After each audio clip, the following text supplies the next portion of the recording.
तो नेक्स्ट आता है बेटा गॉस लॉ। गॉस लॉ क्या है? ये बेसिकली जो अब तक सीखा, ठीक है, चाहे वो आपकी इलेक्ट्रिक फील्ड हो या इलेक्ट्रिक फोर्स हो या फिर जो फ्लक्स हो, उससे रिलेटेड एक चीज है जो मतलब चीजों को और इजी करने के लिए बनाई गई। ठीक है, अगर जो अब तक अभी स्टडी किया उससे भी पढ़ोगे तब भी आंसर आएगा। ठीक है, लेकिन उससे रिलेटेड उन चीजों को इजी करने के लिए और एक चीज है जिसको बोला गॉस लॉ। ठीक है, गॉस लॉ किससे रिलेट करता है आपका? पहले तो सबसे पहले ये बात करता है आपका इलेक्ट्रिक फ्लक्स के ऊपर, जो हम पहले पढ़ चुके हैं। इलेक्ट्रिक फ्लक्स अगर थोड़ा सा भी याद होगा, किस पे बात करता है ये? Electric flux.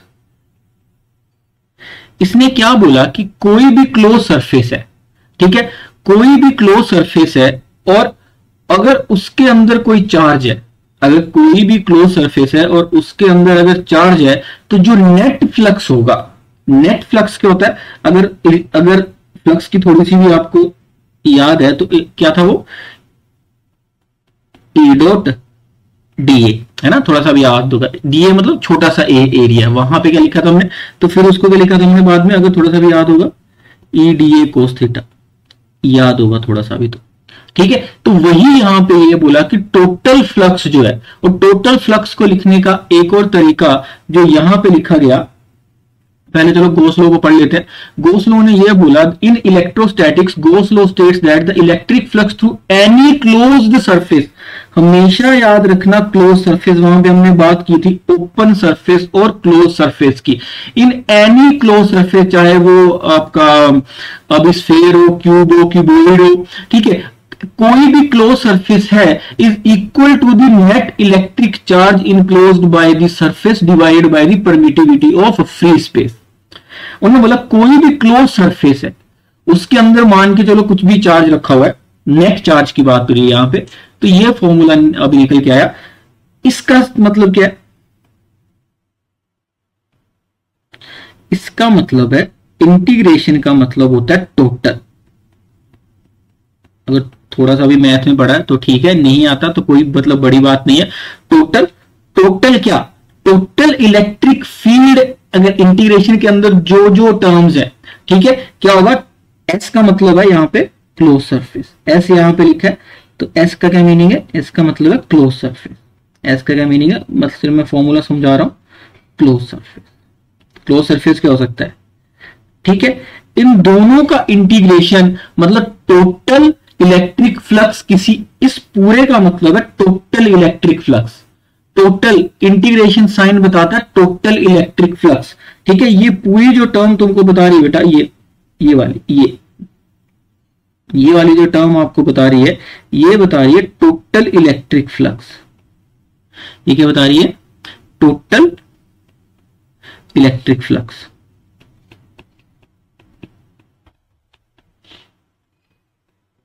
In a close surface, और ये जो चार्ज है, चार्ज होगा क्यू इन। जो सरफेस के अंदर जो क्यू इन, कैसा क्यू इन? नेट। कैसा होगा ये क्यू इन? Net charge.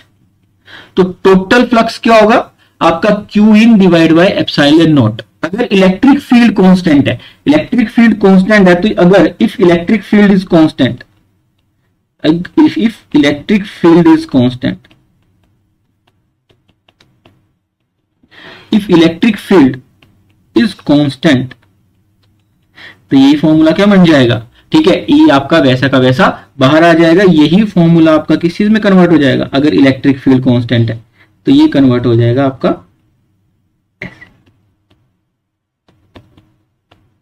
बिल्कुल भी परेशान नहीं होना है, Q in divide by epsilon naught. और अभी एप्सिलॉन नॉट तो पता ही आपको, इसकी वैल्यू होती है 8.85 इंटू 10⁻⁻²। ठीक है, अगर इलेक्ट्रिक फील्ड कांस्टेंट है तो ऐसा कुछ फॉर्मूला बनने वाला है। ठीक है, इसको हम अभी डिराइव भी कर लेंगे, बस इतना रखना याद कि क्या होता है ये। फॉर एग्जांपल समझना, कोई स्फीयर है, ठीक है, कोई भी स्फीयर है। अभी क्लोज सरफेस का मतलब क्या है? कोई भी स्फीयर है, ठीक है, यहां पे 2D है लेकिन है ये स्फीयर। ठीक है, एक गोला, गोले की रेडियस मान लिया हमने r है। ठीक है, इसको तो मैं डिराइव भी अब यहां पे करूंगा। ठीक है, अब रेडियस कितनी है इसकी? r, और अंदर मान लिया आपने चार्ज है एक प्लस Q1, बाहर और एक चार्ज है अंदर Q2, बाहर भी कुछ चार्जेस है प्लस Q3 माइनस Q4, कुछ चार्जेस है मान के चलो। और ये क्वेश्चन पूछा गया कि what will be the net electric flux from this sphere, then find, अगर इस लॉ को फॉलो किया जाए, अब ये क्वेश्चन पूछा जाए find the net electric flux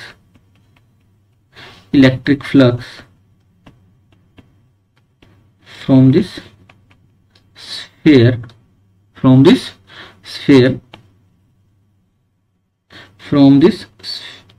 क्या हो गया, find the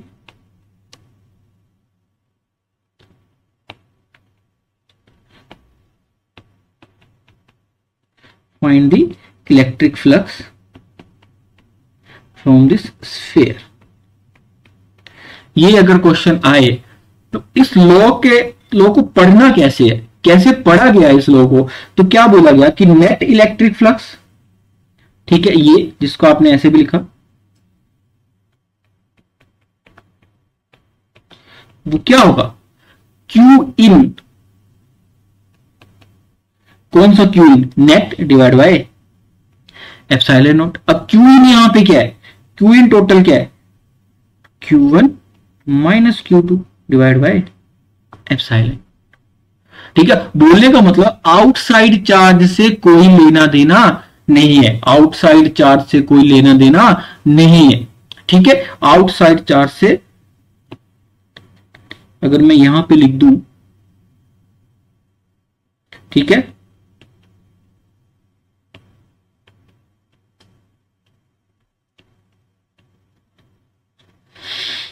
को कंसीडर नहीं किया जाएगा, आउटसाइड चार्ज को कंसीडर नहीं किया जाएगा। तो क्या आउटसाइड चार्ज की वजह से इलेक्ट्रिक फ्लक्स काउंट होगी ही नहीं होगी, इसमें से जो भी इलेक्ट्रिक फ्लक्स निकलेगा, इलेक्ट्रिक फ्लक्स तो हर चार्ज की वजह से होगा। ऐसा नहीं कि मतलब पॉजिटिव Q3 और माइनस Q4 को नहीं लिखेंगे, उसको भी लिखेंगे, लेकिन जब यहां पे Q इन ही आएगा सिर्फ, it represent the total electric flux, represent the total electric flux, represent the total electric flux,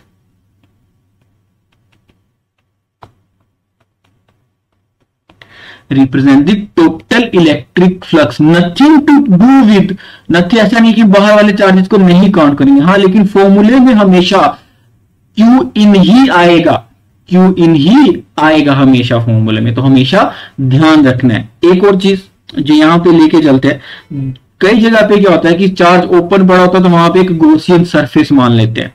Gaussian surface क्या है कि कभी कभी हम अपनी मर्जी से भी मानते हैं, यहां पे क्या हो गया, अगर यहां से कभी कभी इसको हम गॉसियन सरफेस भी बोल देते हैं,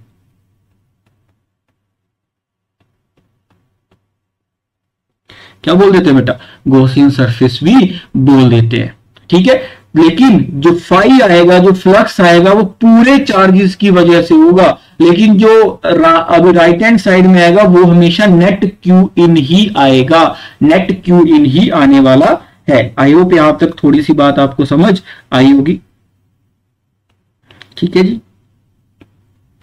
और अगर एक स्फीयर का इलेक्ट्रिक फ्लक्स निकालते हैं, ठीक है, एक कोई अगर स्फीयर है आपके पास, ठीक है, जैसे आपकी बुक में दिए कोई स्फीयर है, यहां पे अगर डिराइव करना है मतलब गॉस लॉ, ठीक है। अब यहां पे क्या किया, एक छोटा सा सरफेस ले लिया, छोटा सा सरफेस ले लिया ds, छोटा सा सरफेस ले लिया ds, और रेडियस मान ली हमने r, ठीक है, और सेंटर पे रखा है मान के चलो चार्ज q, ठीक है। तो आपसे ये पूछा गया then find the total electric flux, then find the total electric flux, electric flux. अगर इस पर्टिकुलर Q से देखोगे तो इलेक्ट्रिक फील्ड की डायरेक्शन कहां होगी बेटा, ऑब्वियस सी बात है आउटसाइड को होगी। और इलेक्ट्रिक फील्ड की वैल्यू होगी कितनी, जो अब तक पढ़ते आए हो, ठीक है, जो कूलम लॉ के बाद सीखा था, तो इलेक्ट्रिक फील्ड की वैल्यू होगी 1/4πε0, ठीक है, Q divided by are square. क्या ये पढ़ते आए थे?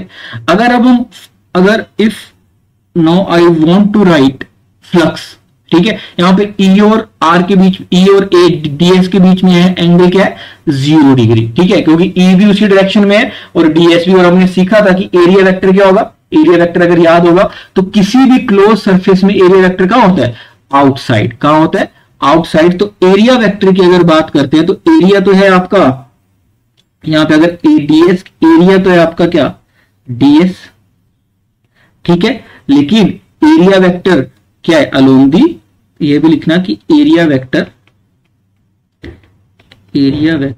इज अलोंग दी, किसकी अलोंग है भाई, area vector is along the, area vector is along the electric field,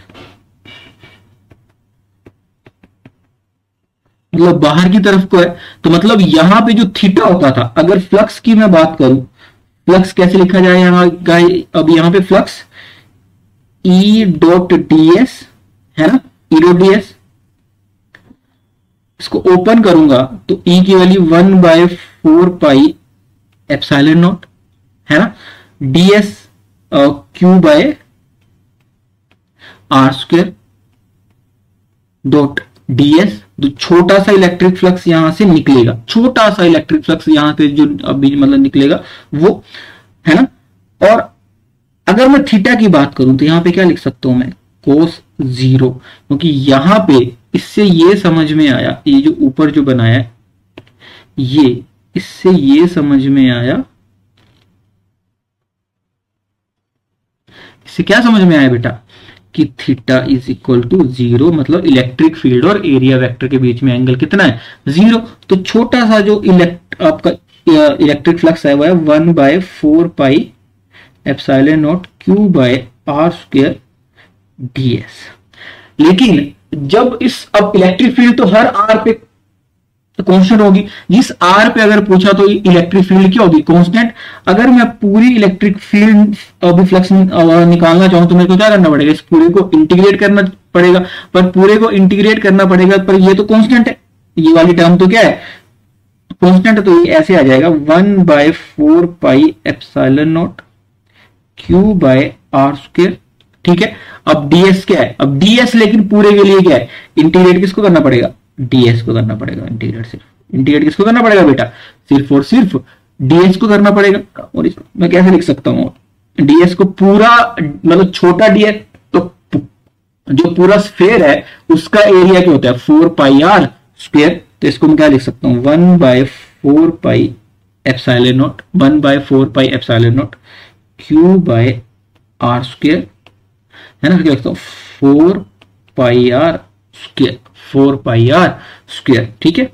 इसको इसलिए लिखा कि area of surface area of a sphere क्या होता है, बिकॉज इंटीग्रेशन ऑफ ds क्या होता है बेटा, फोर स्फीयर, ऐसा नहीं कि हर केस में लिख दिया, फोर स्फीयर होता है 4πr स्क्वायर। छोटा सा तो अभी ds माना था, लेकिन जब पूरे को लिखा था 4πr स्क्वायर, तो 4πr स्क्वायर से 4πr स्क्वायर क्यों बेटा, पूरा का पूरा अभी गया और बचा क्या, Q बाय एप्सिलॉन, ठीक है।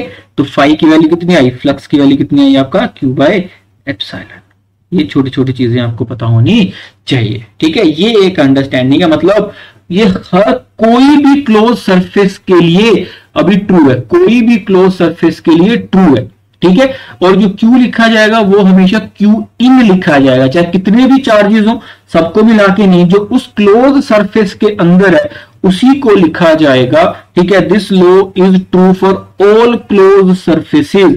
अगर ये जो पूरा लॉ है, ठीक है, ये ट्रू फॉर ऑल क्लोज कैसा भी सरफेस क्यों ना हो, कैसा भी सरफेस क्यों ना हो, चाहे आपका सरफेस ऐसा ही क्यों ना हो, चाहे आपका सरफेस ऐसा ही क्यों ना हो, अगर आपका कोई सरफेस है, मान के चलो इस शेप में कोई सरफेस है, इस शेप में कोई सरफेस है, और अंदर क्यू इन कोई चार्ज है, और कोई सिंपली पूछ ले कि यहां से कितना फ्लक्स होगा, अगर ये पूरा क्लोज है तो सिंपल फ्लक्स पास करेगा आपका Q in by epsilon not. Shape कैसी भी हो, लेकिन इस true for all close surfaces, true for all close surfaces, true for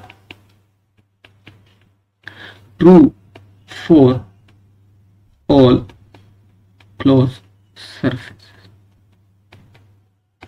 her close surface के लिए ट्रू होगा आपका क्या, गॉस लॉ। हर सरफेस के लिए ट्रू होगा कौन सा लॉ, गॉस लॉ। तो गॉस लॉ की आपको डेफिनेशन पता होनी चाहिए, उसकी मीनिंग पता होना चाहिए, हर सिंबल का मीनिंग पता होना चाहिए, कहां पे क्या है, और बाहर वाले चार्ज को कंसिडर करते बिल्कुल भी नहीं है, ठीक है। और आगे आता है आपका जो चीजें हमने अब तक स्टडी की, बस उसकी थोड़ी सी थ्योरी है, ठीक है।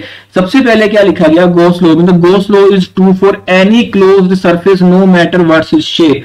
हमेशा याद रखना Gauss law q by epsilon naught जो फ्लक्स है वो क्लोज सरफेस के लिए ट्रू है, शेप कैसा भी क्यों ना हो, शेप कैसा भी क्यों ना हो आपका उसके लिए ट्रू है, ठीक है। नेक्स्ट आता है the term q on the right side, जो चार्ज है right side of the Gauss law include the sum of all the charges enclosed by the surface. मतलब किस पे बात हो रही है यहाँ पे, q in net, Q in net पे बात हो रही है, ठीक है। मान के चलो कि अगर आप अंदर कोई किसी सरफेस के अंदर चार्ज आपको दिया, मान के चलो 4 कूलम माइनस 3 कूलम, तो नेट क्यू इन क्या होगा आपका 1 कूलम, ठीक है। In some situations the surface might have charges both inside and outside, that हम Q still represent only the total charge. मैंने बोला ना कि बाहर वाले चार्जों से कोई मतलब नहीं है, तो किसी भी लॉ को जो पढ़ते हो तो उसके साथ क्या क्या चीजें हैं वो उसकी भी अंडरस्टैंडिंग होना जरूरी है। नेक्स्ट आता है आपका तो Gaussian surface we choose must not pass through any discrete charge, ठीक है। डिस्क्रीट चार्ज से मतलब ऐसा, अगर आपने कोई अपनी मर्जी से अभी मतलब गॉसियन सरफेस लिया और यहां पे कोई चार्ज है ना, माना ये चार्ज है, तो ऐसा नहीं कि आधे चार्ज को बोला कि मैं अंदर मानूंगा और आधे चार्ज को बाहर मानूंगा, ऐसा बिल्कुल भी नहीं करना। या तो पूरे चार्ज को बाहर मानना है या तो पूरे चार्ज को अंदर मानना है, ठीक है ना। मतलब उस चार्ज को कट नहीं कर देना, इसका मतलब कि मतलब या तो चार्ज को अंदर मानोगे या तो चार्ज को बाहर मानोगे, ठीक है। या तो ये गॉसियन सरफेस होगा आपका जिसके अंदर ये चार्ज है, या तो क्यू मान के चलो ये, और ये कहीं गॉसियन सरफेस होगा, ठीक है। तो आपको मानना आना चाहिए, ठीक है। ऐसा नहीं कि चार्ज को कट कर दिया, अपनी मर्जी से कुछ भी कर दिया, ठीक है। तो गॉस लॉ क्या दिखा रहा है, यू मतलब इजी तरीका है चीजों को सोल्व करने का, लेकिन ये कर क्या है, what it is doing, it is basically provide you a easy way in case of closed surfaces how to find electric field, ठीक है।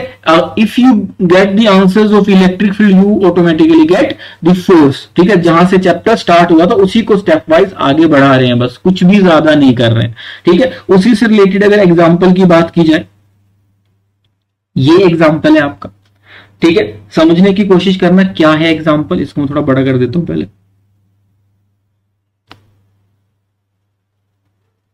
आई थिंक अब दिखाई दे रहा होगा अच्छे से, ठीक है। इसमें बोला the electric field components in this particular field are E x a x raise to power 1/2 E y is equal to E z is equal to 0 in which alpha is equal to 800 newton, जो भी है ये calculate the flux through the cube and the charge within the cube assume a is equal to 0.1। इन्होंने क्या किया, एक अभी cube लिया और उस क्यूब में ये बोला, क्यूब में क्या बोला इन्होंने, देखो अगर क्यूब को देखोगे तो कितने सरफेस दिखाई दे रहे हैं।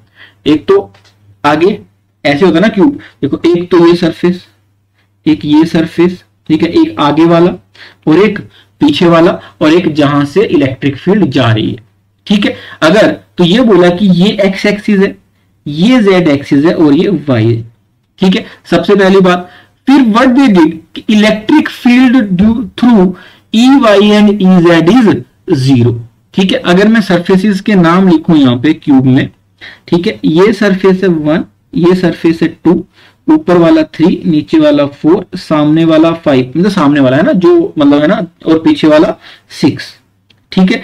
तो according to the question E y and E z is 0, यहां से कोई इलेक्ट्रिक फील्ड पास कर नहीं रही है। तो मतलब electric field due two phase 3, phase 4, phase 6 and phase 5 क्या है आपका 0। अगर ये कोई क्यूब है, जैसे मेरे पास ये कोई मेरे पास चार्जर पड़ा है, ठीक है, ये भी कहीं ना कहीं पे क्यूब शेप का है, ठीक है, मेरे पास तो बोला कि इस सरफेस से इलेक्ट्रिक फील्ड जा रही है और इससे बाहर आ रही है, बाकी ऊपर नीचे और ये वाले जो है इससे कहीं से भी इलेक्ट्रिक फील्ड नहीं जा रही है। जो सामने वाला है इसको मान लिया जेड एक्सिस, ये मान लिया एक्स एक्सिस, और ये ऊपर नीचे वाला मान लिया वाई एक्सिस। तो जेड एक्सिस और वाई एक्सिस से कोई भी इलेक्ट्रिक फील्ड नहीं जा रही है, ये सिंपल सा बोलने का मतलब, ठीक है।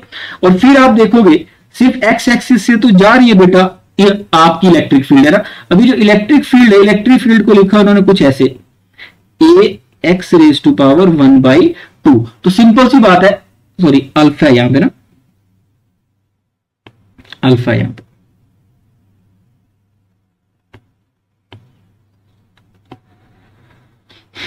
Alpha x raise to power 1/2, यही इसका मतलब हुआ।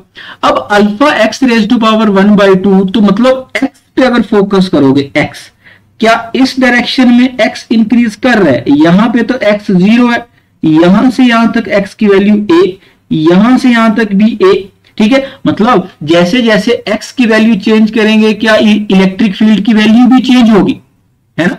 अगर at x is equal to 0 अगर मैं बात करूं, x is equal to 0, E x क्या होगा आपका 0, at x is equal to a पे क्या होगा आपका alpha a raise to power 1/2, और है ना, ये मतलब इस पर्टिकुलर पॉइंट पे, ठीक है।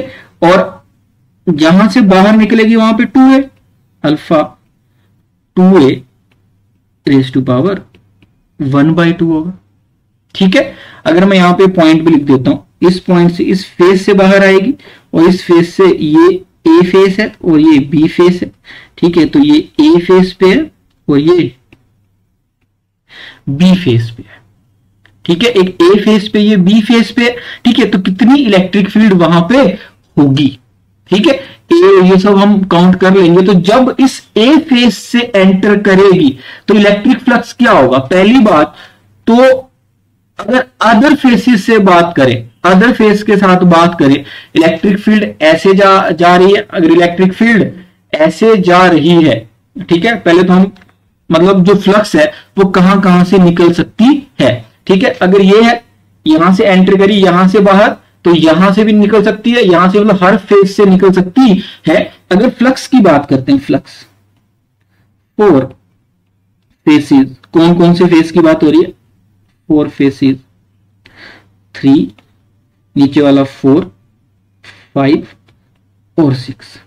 देखो ये 1 था, ये 2 था, और क्या किया था मैंने, ये 3, ये 4, ये 5 और पीछे वाला 6, ठीक है। तो इलेक्ट्रिक फील्ड यहां से जा रही है तो अदर फेसेस के साथ क्या एंगल बना रही है बेटा, ठीक है। हियर द थीटा, अगर थोड़ा सा भी याद होगा, थीटा इज इक्वल टू 90 और कोस 90 क्या होता है 0।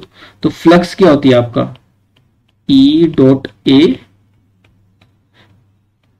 कोस 90 होगा यहां पे, और कोस 90 की वैल्यू क्या होगी 0। तो यहां पे पूरी फ्लक्स क्या हो जाएगी 0। 3, 4, 5, 6 से कोई भी फ्लक्स निकलने वाली नहीं है। तो फ्लक्स कहां से अभी निकलेगी, या तो यहां से या तो यहां से, फेस और 1, 2 से ही निकलेगी फ्लक्स, ठीक है। अब बात करते हैं फेस 1, 2 से निकलेगी फ्लक्स, उस पे आते हैं हम लोग।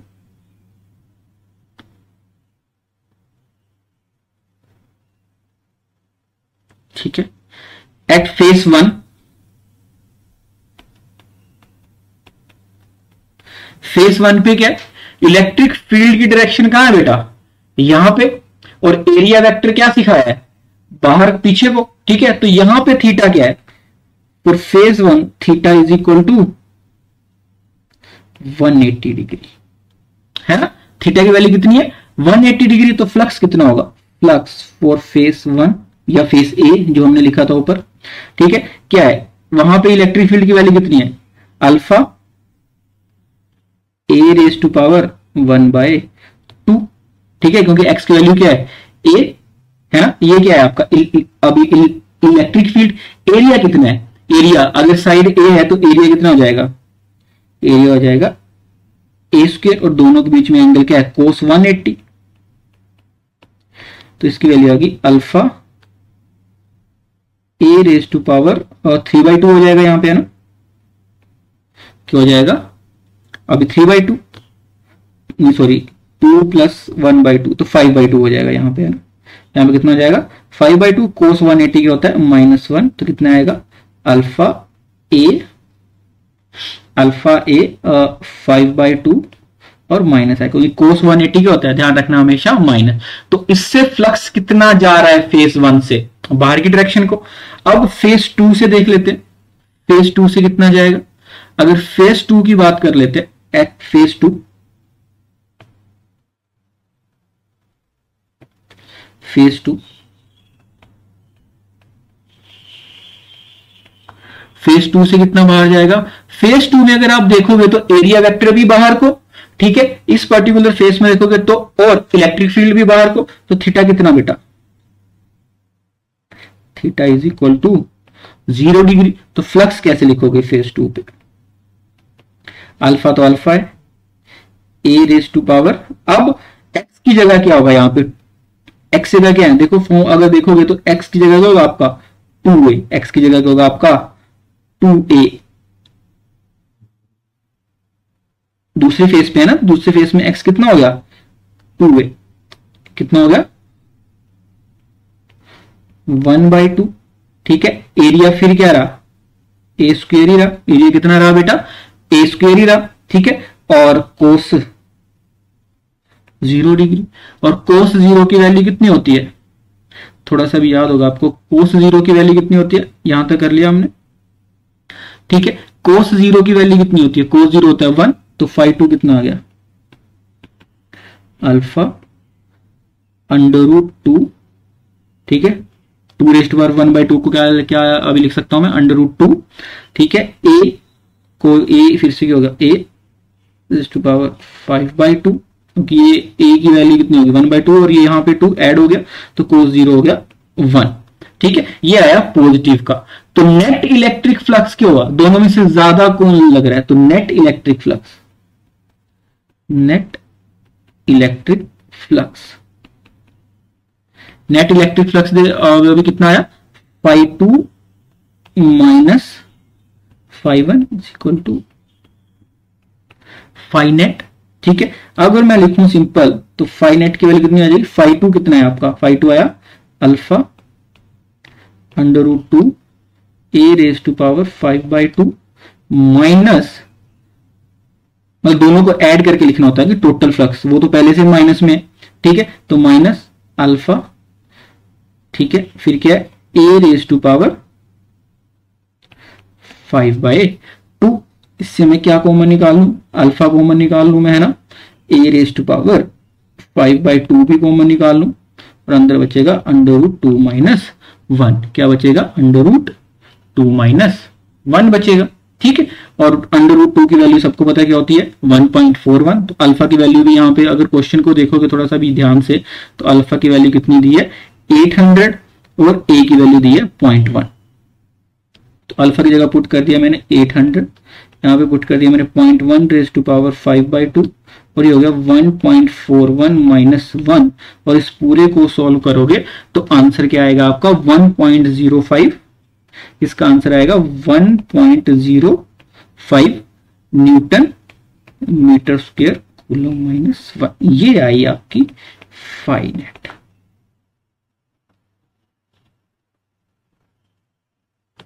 ठीक है, ये आया आपका आंसर। सिंपल कैलकुलेशंस है, जो भी अब तक सीखा बस उसी से रिलेटेड सारी बात यहाँ पे की गई है, बिल्कुल भी परेशान नहीं होना, ठीक है। नहीं समझ में आए तो ट्राई करना, सिर्फ कैलकुलेशन है, ज्यादा कुछ भी नहीं है, सिर्फ कैलकुलेशंस है, ज्यादा कुछ भी नहीं है, ठीक है। लेकिन जो फ्लक्स है, एक फ्लक्स ऑब्वियसली बात है यहां जा रही है और उस फेस से यहां जाएगी तो दोनों माइनस होंगी, यहाँ पे भी हमने लिख लिया कि, है ना, बाकी फेसेस से क्यों नहीं जाएगी, क्योंकि वहां पे इलेक्ट्रिक फील्ड एक तो 0 है, और ये वाली एक्स वाली जो इलेक्ट्रिक फील्ड है वो 90 डिग्री का एंगल बना रही है, तो फ्लक्स क्या हो जाएगा cos 90 0 हो जाएगा, cos 90 क्या हो जाएगा बेटा 0 हो जाएगा, ठीक है जी, यहां तक समझ में आया।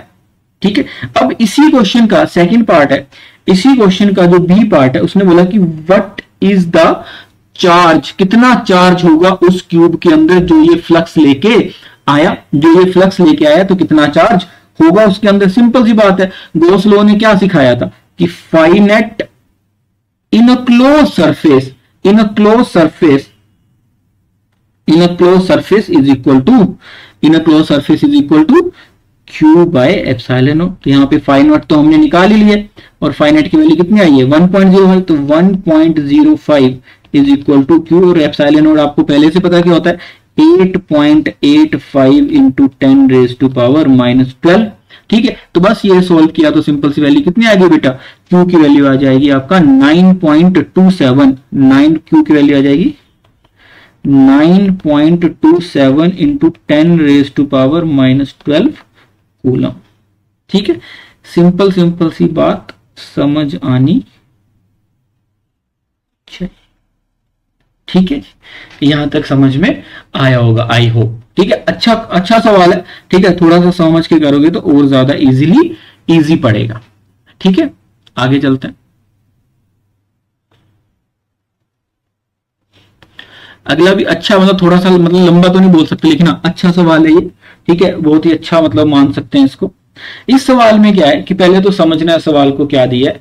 An electric field is uniform and in the positive x direction for the positive x and the uniform with the same magnitude, but in the negative x direction for negative x it is given that E is equal to 200 I for x is greater than 0। मतलब क्या किया इन्होंने, अगर मैं diagram बनाने पे जाऊं, इन्होंने क्या दिया है ना, a right circular cylinder of length, कोई सिलेंडर बनाया, सिलेंडर पता है आपको कैसा होता है। ठीक है, ये कोई सिलेंडर है,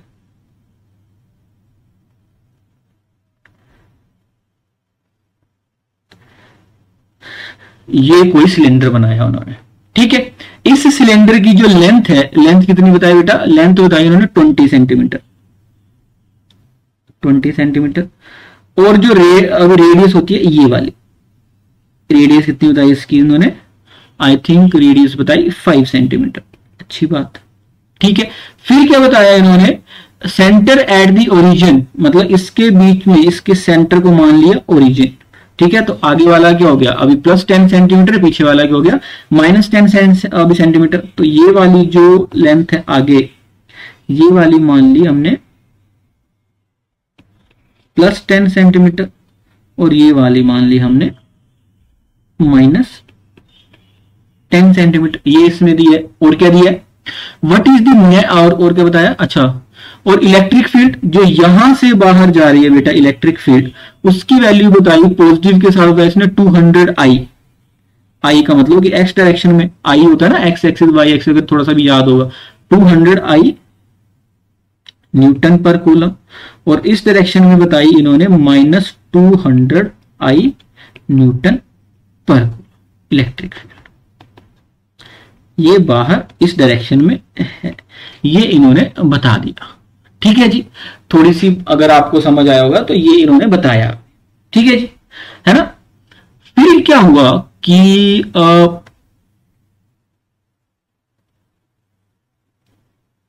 फिर क्या हुआ, क्वेश्चन देखते हैं। And other is this, what is the net outward flux through each flat face, each flat face, flat face का मतलब होता है ये वाले जो फेस है, ये जो 1 और 2 है वो है फ्लैट फेस, जहां से बाहर आई। और जो ऊपर वाला होता है सर्कल का वो होता है कर्व, वो क्या होता है आपका कर्व। ठीक है, तो यहां से सबसे पहले निकालेंगे कि ईच फेस से अभी कितनी आई। ठीक है, तो इस फेस को मान लेते हैं हम फेस 1, इसको मान लेते हैं हम फेस 2। ठीक है, तो पहले इलेक्ट्रिक फ्लक्स 1 से निकालते हैं। ठीक है, electric flux, I think question समझ में आया होगा। ठीक है, पहले 1 से निकालते हैं, phi at face 1। Electric field क्या है 5 में, इलेक्ट्रिक फील्ड है 5 में। ठीक है, याद होगा थोड़ा को, E D A cos theta ही होता है।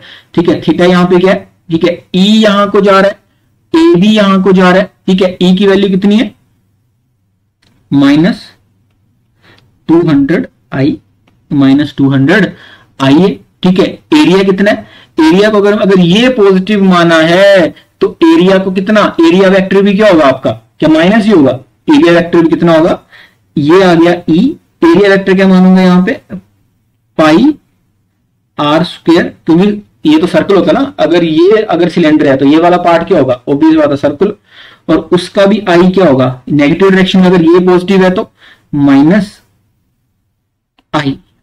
ठीक है, और अगर एंगल की बात करते हैं, इलेक्ट्रिक फील्ड भी यहां को, एरिया भी यहां को, तो एंगल क्या हो गया, 0, कोस 0, माइनस माइनस प्लस हो गया, आई और आई क्या हो गया, आपस में कैंसिल आउट हो गया, क्योंकि आई और आई क्या होते हैं, यूनिट वेक्टर होते हैं, और आई स्क्वायर क्या हो गया आपका 1 हो गया, आई और आई क्या हो गया 1 हो गया। ठीक है, यूनिट वेक्टर है ये, तो ये बन गया आपका माइनस 200, पाई कितना है आपका 3.14, आर अभी बताया कितना था 5 सेंटीमीटर, 5 इंटू 10⁻⁻2 का होल स्क्वायर, कोस 0 की वैल्यू 1। ठीक है, इसको सॉल्व करोगे तो आंसर आएगा आपका 1.57, कितना आएगा 1.5 सेकेंड। लेकिन 1.57 क्या, और अभी मतलब फ्लक्स, और फ्लक्स के अभी यूनिट के होते हैं न्यूटन कूलम पर मीटर स्क्वायर।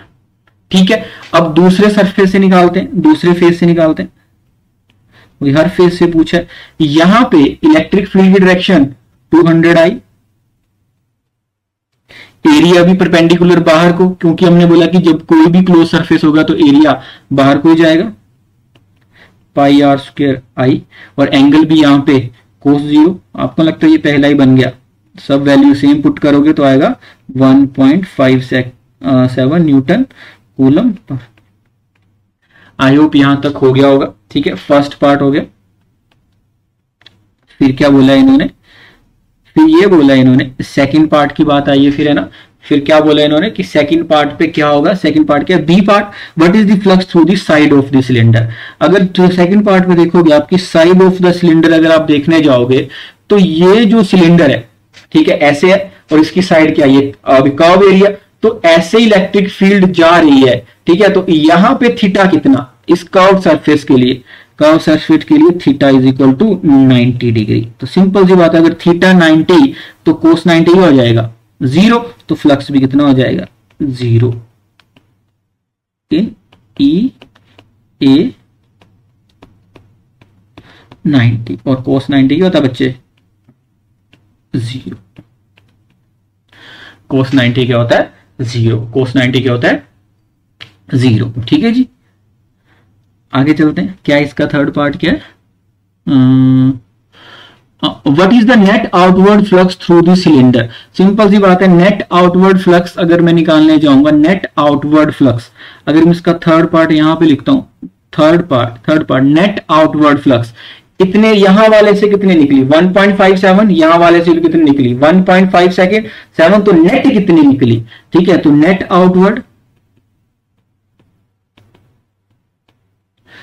आउटवर्ड फ्लक्स कितनी हुई बेटा, नेट आउटवर्ड फ्लक्स हुई आपका 5 प्लस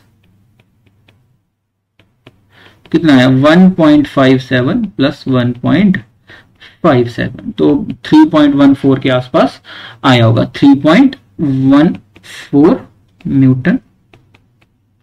ऐसा नहीं कि माइनस कर देना, नेट आउटवर्ड पूछिए तो ये भी बाहर जा रही है, ये भी बाहर जा रही है, तो दोनों को क्या करना है, ऐड करना है, दोनों को ऐड करना है। कि मेरी बात समझ में आई, ठीक है, दोनों को ऐड करना है, तो आपकी नेट आउटवर्ड फ्लक्स आएगी 3.14। ठीक है, फोर्थ क्या पूछा है, फोर्थ पार्ट पूछा है इन्होंने, फोर्थ पार्ट क्या पूछा है कि व्हाट इज क्यूइंग, यही पूछा है आई थिंक, जहां तक मुझे लगता है कि नेट चार्ज कितना है जिसकी वजह से फ्लक्स आई। ठीक है, तो कितना था, क्या होता है कि pi net is equal to Q by epsilon naught. तो सिंपल है, यहां पे अगर क्यू पूछा है तो फाई नेट की वैल्यू कितनी है 3.14 है ना, इंटू 8.85 इंटू 10⁻⁻12, तो कितना आया ये आया आपका 2.78 इंटू 10⁻⁻11 कूल। ये आया आपका आंसर। टफ सवाल माने जाते हैं ये, लेकिन अंडरस्टैंडिंग के साथ किए जाएं तो कोई भी मतलब मुश्किल बात नहीं है। ठीक है, आई होप यहां तक समझ में आया होगा अच्छे से। ठीक है जी, ठीक है, बिल्कुल भी परेशान नहीं होना। ठीक है, अगर थोड़ा सा मतलब बोरिंग अभी लगने लगे तो आपका इसको नेक्स्ट टाइम भी सुन सकते हो इसके बाद। ठीक है, लेकिन बीच में ऐसा नहीं सोचना कि चलो छोड़ दो। ठीक है, एक चैप्टर है इसके आप मतलब बोल सकते हो कि बहुत सारे एक ही साथ चलता है ये सारा चैप्टर। ठीक है, स्टेप बाय स्टेप आप क्या करोगे, इंक्रीज अच्छी होती जाएंगी चीजें, स्टेप बाय स्टेप क्या होगा, आपकी अंडरस्टैंडिंग इंक्रीज होती जाएगी। ठीक है, नेक्स्ट अब आता है, नेक्स्ट जो आपका है वो आता है एप्लीकेशंस ऑफ, एप्लीकेशंस आती है किसकी, ऑफ गॉस लॉ, मतलब इलेक्ट्रिक फील्ड निकालनी है आपको। ठीक है, वो गॉस लॉ की हेल्प से कैसे निकालोगे, गॉस लॉ की हेल्प से कैसे निकालोगे, ये बस यहां पे लिखा हुआ है। सबसे पहले आता है आपका, ठीक है, इसको क्या बोला हमने, एप्लीकेशंस ऑफ गॉस लॉ, क्या नाम दिया बेटा इसको हमने, एप्लीकेशंस ऑफ गॉस लॉ।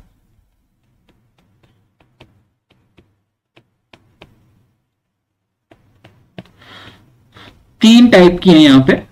ठीक है, एप्लीकेशंस ऑफ गॉस लॉ।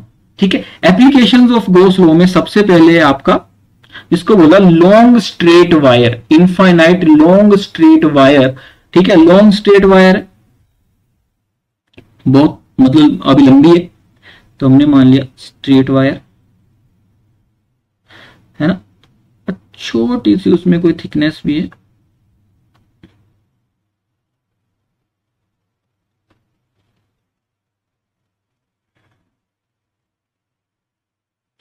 ठीक है, ये कोई स्ट्रेट वायर है और इसमें क्या है, एक चार्ज मान लेते हैं, मैं पॉजिटिव मान लेता हूं।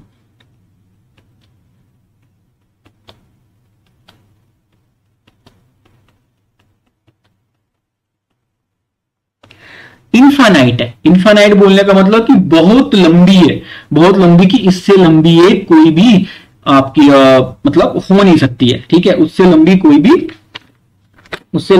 भी आपकी मतलब रोड या वायर हो सकती नहीं है। अब क्या करना, अब ये पूछा गया कि इसमें किसी पर्टिकुलर आर पॉइंट पे इलेक्ट्रिक फील्ड क्या होगी, या आर डिस्टेंस पे इलेक्ट्रिक फील्ड क्या होगी।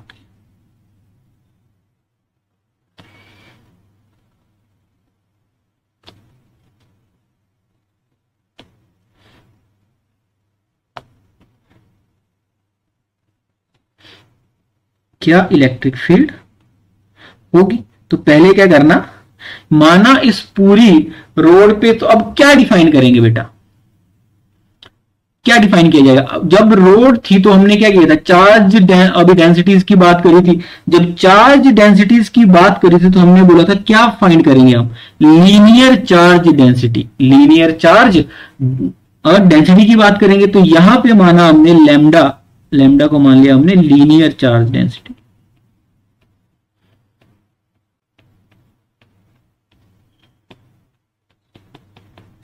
क्या होता है, लैम्डा को मान लिया हमने लीनियर चार्ज डेंसिटी। ठीक है, अब यहां पे क्या कि जब हम गॉस लॉ को अप्लाई करेंगे तो क्या करेंगे, यहां पे कुछ कंसीडर करेंगे। ठीक है, और गॉस लॉ के लिए क्या कंसीडर करना होता है, गॉसियन सरफेस। क्या कंसीडर करना होता है बेटा, एक गॉसियन सरफेस कंसीडर करना होता है हमें। तो स्ट्रेट वायर के लिए जो गॉसियन सरफेस जो कंसीडर करेंगे वो करेंगे हम बेसिकली आपका सिलेंडर। क्या करेंगे हम, सिलेंडर। अगर आप देखोगे तो यहां पे क्या किया मैंने, एक आर डिस्टेंस पे जहां पे निकालनी है बेसिकली एक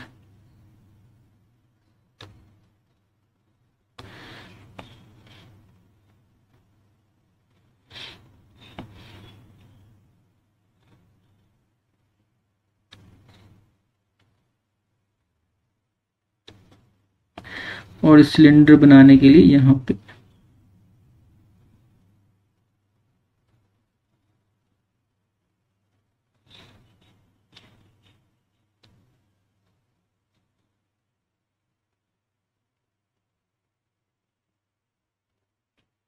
ये एक गॉसियन सरफेस हमने फाइंड कर लिया आर डिस्टेंस पे। यहां पे इलेक्ट्रिक फील्ड पूछिए। ठीक है, यहां पे इलेक्ट्रिक फील्ड पूछिए आर डिस्टेंस पे। अब ये जो वायर है ये तो इनफाइनाइट है, वायर क्या है बेटा, इनफाइनाइट है। तो जो वायर की लेंथ इस गॉसियन सरफेस के अंदर आ रही है उसको मान लिया हमने L, उसको क्या मान लिया हमने L। ठीक है, अगर L लेंथ को हमने कंसीडर किया, अब ऐसा नहीं कि ये वायर पूरे इनफाइनाइट है तो पूरी बाहर तक होगी, ऐसा नहीं कि सिर्फ हमने यही वाला पोर्शन लिया, बहुत लंबी है। तो लीनियर चार्ज डेंसिटी को पहले हमने डिफाइन कर लिया, तो लीनियर चार्ज अभी डेंसिटी को डिफाइन कर लिया, तो चार्ज क्या होगा आपका इन दी गॉसियन सरफेस, क्या होगा चार्ज इन गॉसियन सरफेस, क्या होगा, Q की वैल्यू आएगी लैम्डा इंटू L, और लैम्डा क्या है इसमें लीनियर चार्ज डेंसिटी, ऐसे डिफाइन किया जाता है। तो अगर गॉस लॉ के अंडर जाओगे तो गॉस लॉ क्या फाइंड करना हमारा काम है, यहां पे इलेक्ट्रिक फील्ड फाइंड करना। तो उसने बोला इन अ क्लोज सरफेस, सिंपल सी बात है, E डॉट dA या फिर टोटल एरिया, ठीक है, is equal to Q in by epsilon naught, थोड़ा सा भी याद होगा तो, ठीक है। अब क्या किया उसने यहां पे, इलेक्ट्रिक फील्ड तो आपको निकालनी है। अगर area electric field infinite wire है तो कांस्टेंट आती है, ज्यादा परेशान नहीं होना, सिंपल बाहर निकाल लिया। एरिया को अगर मैं लिखना चाहूंगा पूरा कर्व्ड सरफेस, क्या सरफेस कितने हैं यहाँ पे, 3 सरफेस है यहाँ पे, मैं अगर मैं लिखूं कि कौन कौन सा एरिया कंसिडर करना है, 1 ये पूरा नीचे वाला 2 कर्व सरफेस, और ये जहां से पास करेगी ये 3। क्या 1 और 2 से इलेक्ट्रिक फ्लक्स 0 होगी, इलेक्ट्रिक फील्ड कहां जाएगी बाहर से, पॉजिटिव से कहां जाती है बाहर को, तो और 1 और 2 के बीच में एंगल कितना 90। तो एरिया कौन सा लेना, सिर्फ जो ये अभी मतलब क्लो, ये जो आपका जो अभी कर्व्ड एरिया है, तो उसकी वैल्यू होगी 2πrl, ठीक है। और Q इन को क्या लिखूं मैं, lambda L divide by epsilon not, है ना, L से L कट गया, E कितना आया, E आया आपका lambda divide bye 2πr epsilon not, lambda divide bye 2πr epsilon. ये आपको, और ये भी यहां पे पता होना चाहिए ऐसा क्यों लिखा गया, ठीक है। Flux 1 and from second surface is 0, है ना, 0, क्यों 0, बिकॉज यहां पे थीटा क्या है, थीटा है ना, theta is equal to 90 degree, है ना। और एक और चीज, बट फॉर सरफेस 3 या कर्व सरफेस 3 थीटा कितना है बेटा, थीटा इज इक्वल टू 0, क्योंकि इलेक्ट्रिक फील्ड भी वहां पे और एरिया भी बाहर को, दैट्स वाई सिर्फ एक ही सरफेस कंसीडर किया, 1 और 2 को कंसीडर नहीं किया, क्योंकि फ्लक्स तो निकलना चाहेगी, इलेक्ट्रिक फील्ड तो जाएगी हर जगह से, ठीक है। और ये कांस्टेंट भी क्यों आई है, क्योंकि यहाँ पे इनफाइनाइट वायर मानिए, बिल्कुल परेशान नहीं होना, लेकिन आंसर आया lambda 2πr epsilon naught due to a straight wire, ठीक है। फॉर्मूला याद रह जाए तो ठीक है। और जो अभी लैम्डा इसमें क्या है आपका लीनियर चार्ज डेंसिटी, क्या है बेटा लीनियर चार्ज डेंसिटी, ठीक है, समझ आया होगा आई होप। नेक्स्ट आता है आपका field due to uniformly charged infinite plane sheet. अब क्या है, मतलब सिंपली जो आपको कंटिन्यूअस जो चार्ज डेंसिटीज वहां पे बात करी थी उससे रिलेटेड यहां पे कुछ एक चीजें हैं, ठीक है। मान के चलते हैं कि शीट कैसी है, कुछ ऐसी शीट है,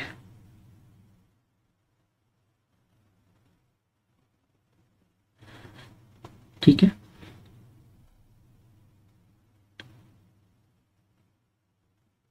इनफाइनाइट मतलब बहुत बड़ी है, और इसमें मान लिया मैंने कुछ पॉजिटिव चार्ज,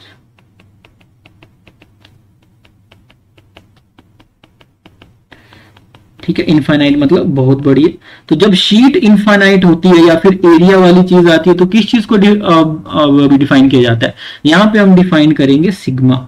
सिग्मा क्या होता है आपका एरिया चार्ज डेंसिटी, ठीक है, या सरफेस चार्ज डेंसिटी, अगर थोड़ा सा भी याद होगा तो,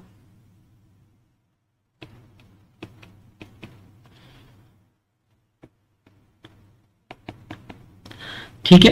अब यहां पे क्या मतलब ये बोला गया कि आर डिस्टेंस पे you have to find the electric field point. यहां पे पर्पस क्या है इस चीज को करने का? पर्पस है कि यूज कैसे, purpose to find electric field, electric field at point A. At point A पे कितनी इलेक्ट्रिक फील्ड है? तो यहां पे भी क्या करता हूं मैं, एक गॉसियन सरफेस मान लेता हूं, ठीक है। पर उससे मानने से पहले ये समझ के देखो कि क्या क्या हो सकता है। ये मेरा हाथ है इस प्लेट की तरह, ठीक है। अब कुछ यहां पे पॉजिटिव चार्ज है तो ऑब्वियस बात है दोनों साइड में होंगे, तो इलेक्ट्रिक फील्ड यहां को भी बाहर जाएगी और पीछे वाली साइड को भी बाहर को जाएगी, है ना। ऐसा ही कुछ होगा। तो क्या होगा अगर मैं लेकिन पर्पस है कि ए पॉइंट पे आपको इलेक्ट्रिक फील्ड पता होनी चाहिए। अगर मैं इस प्लेट को सीधा कर देता हूं, इस प्लेट को सीधा कर देता हूं, तो मेरे को कैसी दिखाई देगी ये प्लेट? कुछ ऐसी दिखाई देगी ये प्लेट, ठीक है। इससे कुछ इलेक्ट्रिक फील्ड यहां जाएगी और कुछ इलेक्ट्रिक फील्ड कहां जाएगी? पीछे, क्योंकि पॉजिटिव चार्ज है दोनों तरफ होंगे, एक फेस पे तो नहीं होगा, ऐसा नहीं कि यहां के पीछे चार्ज नहीं है, यहां भी होगा, यहां भी होगा। तो क्या किया, जो एरिया आएगा, एक एरिया मैंने इस डायरेक्शन में मान लिया ये, और एक एरिया मैंने बैक डायरेक्शन में मान लिया, ठीक है। तो इलेक्ट्रिक फील्ड जाएगी कहां से? ऑब्वियस सी बात है ये होगी डायरेक्शन, है ना। इन सरफेसिस तो नहीं जाएगी, ऊपर वाला 1 मान लिया, नीचे वाला 2 मान लिया, ये तो अब समझ में आने लगा। क्योंकि 1 और 2 से क्या हो जाएगी? 0, क्योंकि क्या होगा यहां पे cos 90 एंगल, इलेक्ट्रिक फील्ड ऐसे जाएगी और ये वाला एरिया का वेक्टर यहां को ऊपर तो इन दोनों के बीच में एंगल 90 डिग्री, इन दोनों के बीच में एंगल 90 डिग्री। तो क्या होगा, यहां पे मैं लिख देता हूं four surface 1 and 2 phi is equal to 0 because theta is equal to 90 and cos 90 is equal to 0। ये आपको पता होना चाहिए। वैसे तो हम बहुत बार कर लिए, तो इसकी अंडरस्टैंडिंग इंक्रीज हो जानी चाहिए अब तक, ठीक है। अब क्या, इसको भी मैं एक छोटा सा एरिया ए मान लेता हूं, इसको भी मैं छोटा सा एरिया ए मान लेता हूं। बीच में पॉजिटिव चार्ज है यहां पे, इसको मैं ln r मान लेता हूं, इसको भी मैं r मान लेता हूं, ठीक है। अब क्या करना, अब है ना, और ये एरिया तो ए ही रहेगा। अगर मैं गॉस लॉ लगाता हूं इसमें, अगर मैं इसमें गॉस लॉ लगाता हूं तो मैं कैसे लिखूंगा, देखना ध्यान से, है ना। अगर मैं इसमें गॉस लॉ लगाता हूं, अगर इसमें मैं गॉस लॉ लगाता हूं तो क्या होगा, integration of E into dA, है ना, ये होगा Q in by epsilon not, है ना, अगर समझ में आया होगा तो, ठीक है। अब Q dA कितना है, A इस साइड को और A इस साइड को, तो टोटल एरिया कितना 2A। तो इसको मैं सिंपल लिख सकता हूं ऐसे E डॉट 2A, क्योंकि एक एरिया इस साइड पे और एक एरिया इस साइड में। Q इन तो उस प्लेट के अंदर है, ठीक है। अगर सिग्मा सरफेस चार्ज डेंसिटी है तो छोटे से एरिया में, इस छोटे से एरिया में चार्ज कितना होगा? अगर इसकी बात करूं मैं, इसकी बात, here the total the charge is sigma into, ठीक है। तो क्यू इन की वैल्यू कितनी आएगी, क्योंकि ये हमने गॉसियन सरफेस माना है, और क्या पढ़ा है हमेशा, जो चार्ज अंदर होगा, चार्ज कहां होगा, इनसाइड, तो चार्ज होगा आपका sigma into a divide by epsilon not.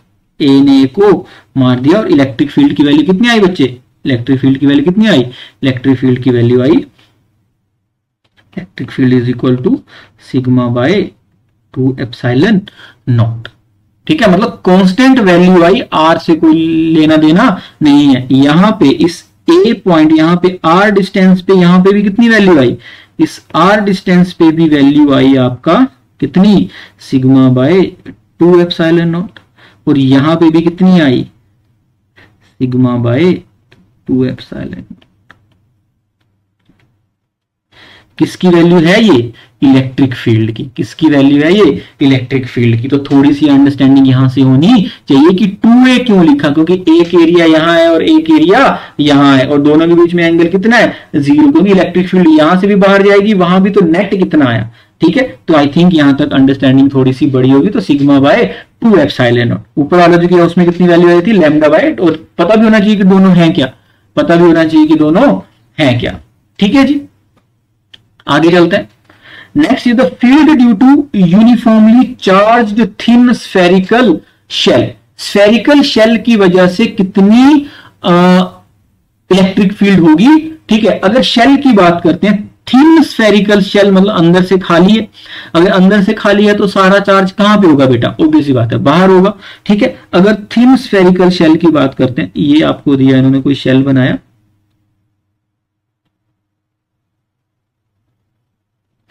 Thin का मतलब क्या होता है? थिन स्फेरिकल शेल, ये तो एलिप्स टाइप बन गया कुछ, है ना, चलो कोई बात नहीं। ठीक है, थिन स्फेरिकल शेल सिंपल सी मीनिंग है कि उसकी जो थिकनेस है वो बहुत ही कम है। ठीक है, R1 R2 सिर्फ एक ही रेडियस मान के चलेंगे, माना उसकी रेडियस आ गई कैपिटल आर। क्या है उसकी रेडियस? Capital R. अब यहां पे 2 के, और इसके ऊपर चार्ज कितना मान लिया हमने?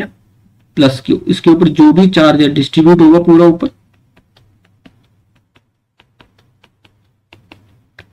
और उस पूरे चार्ज की वैल्यू मान ली बेटा हमने क्यू। कितनी वैल्यू मान ली उसकी हमने?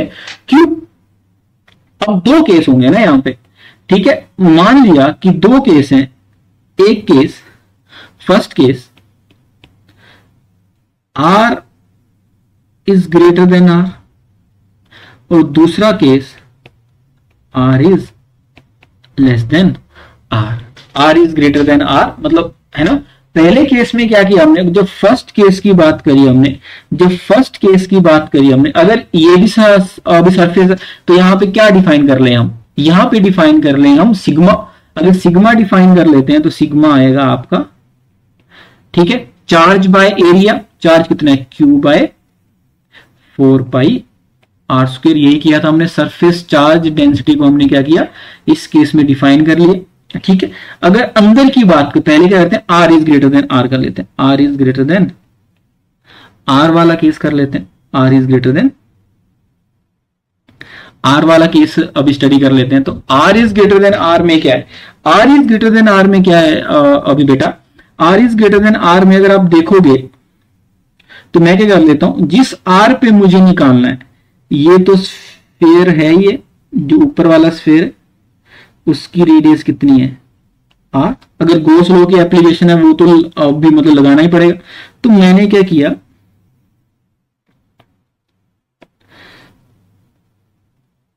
एक गॉसियन सरफेस बना लिया।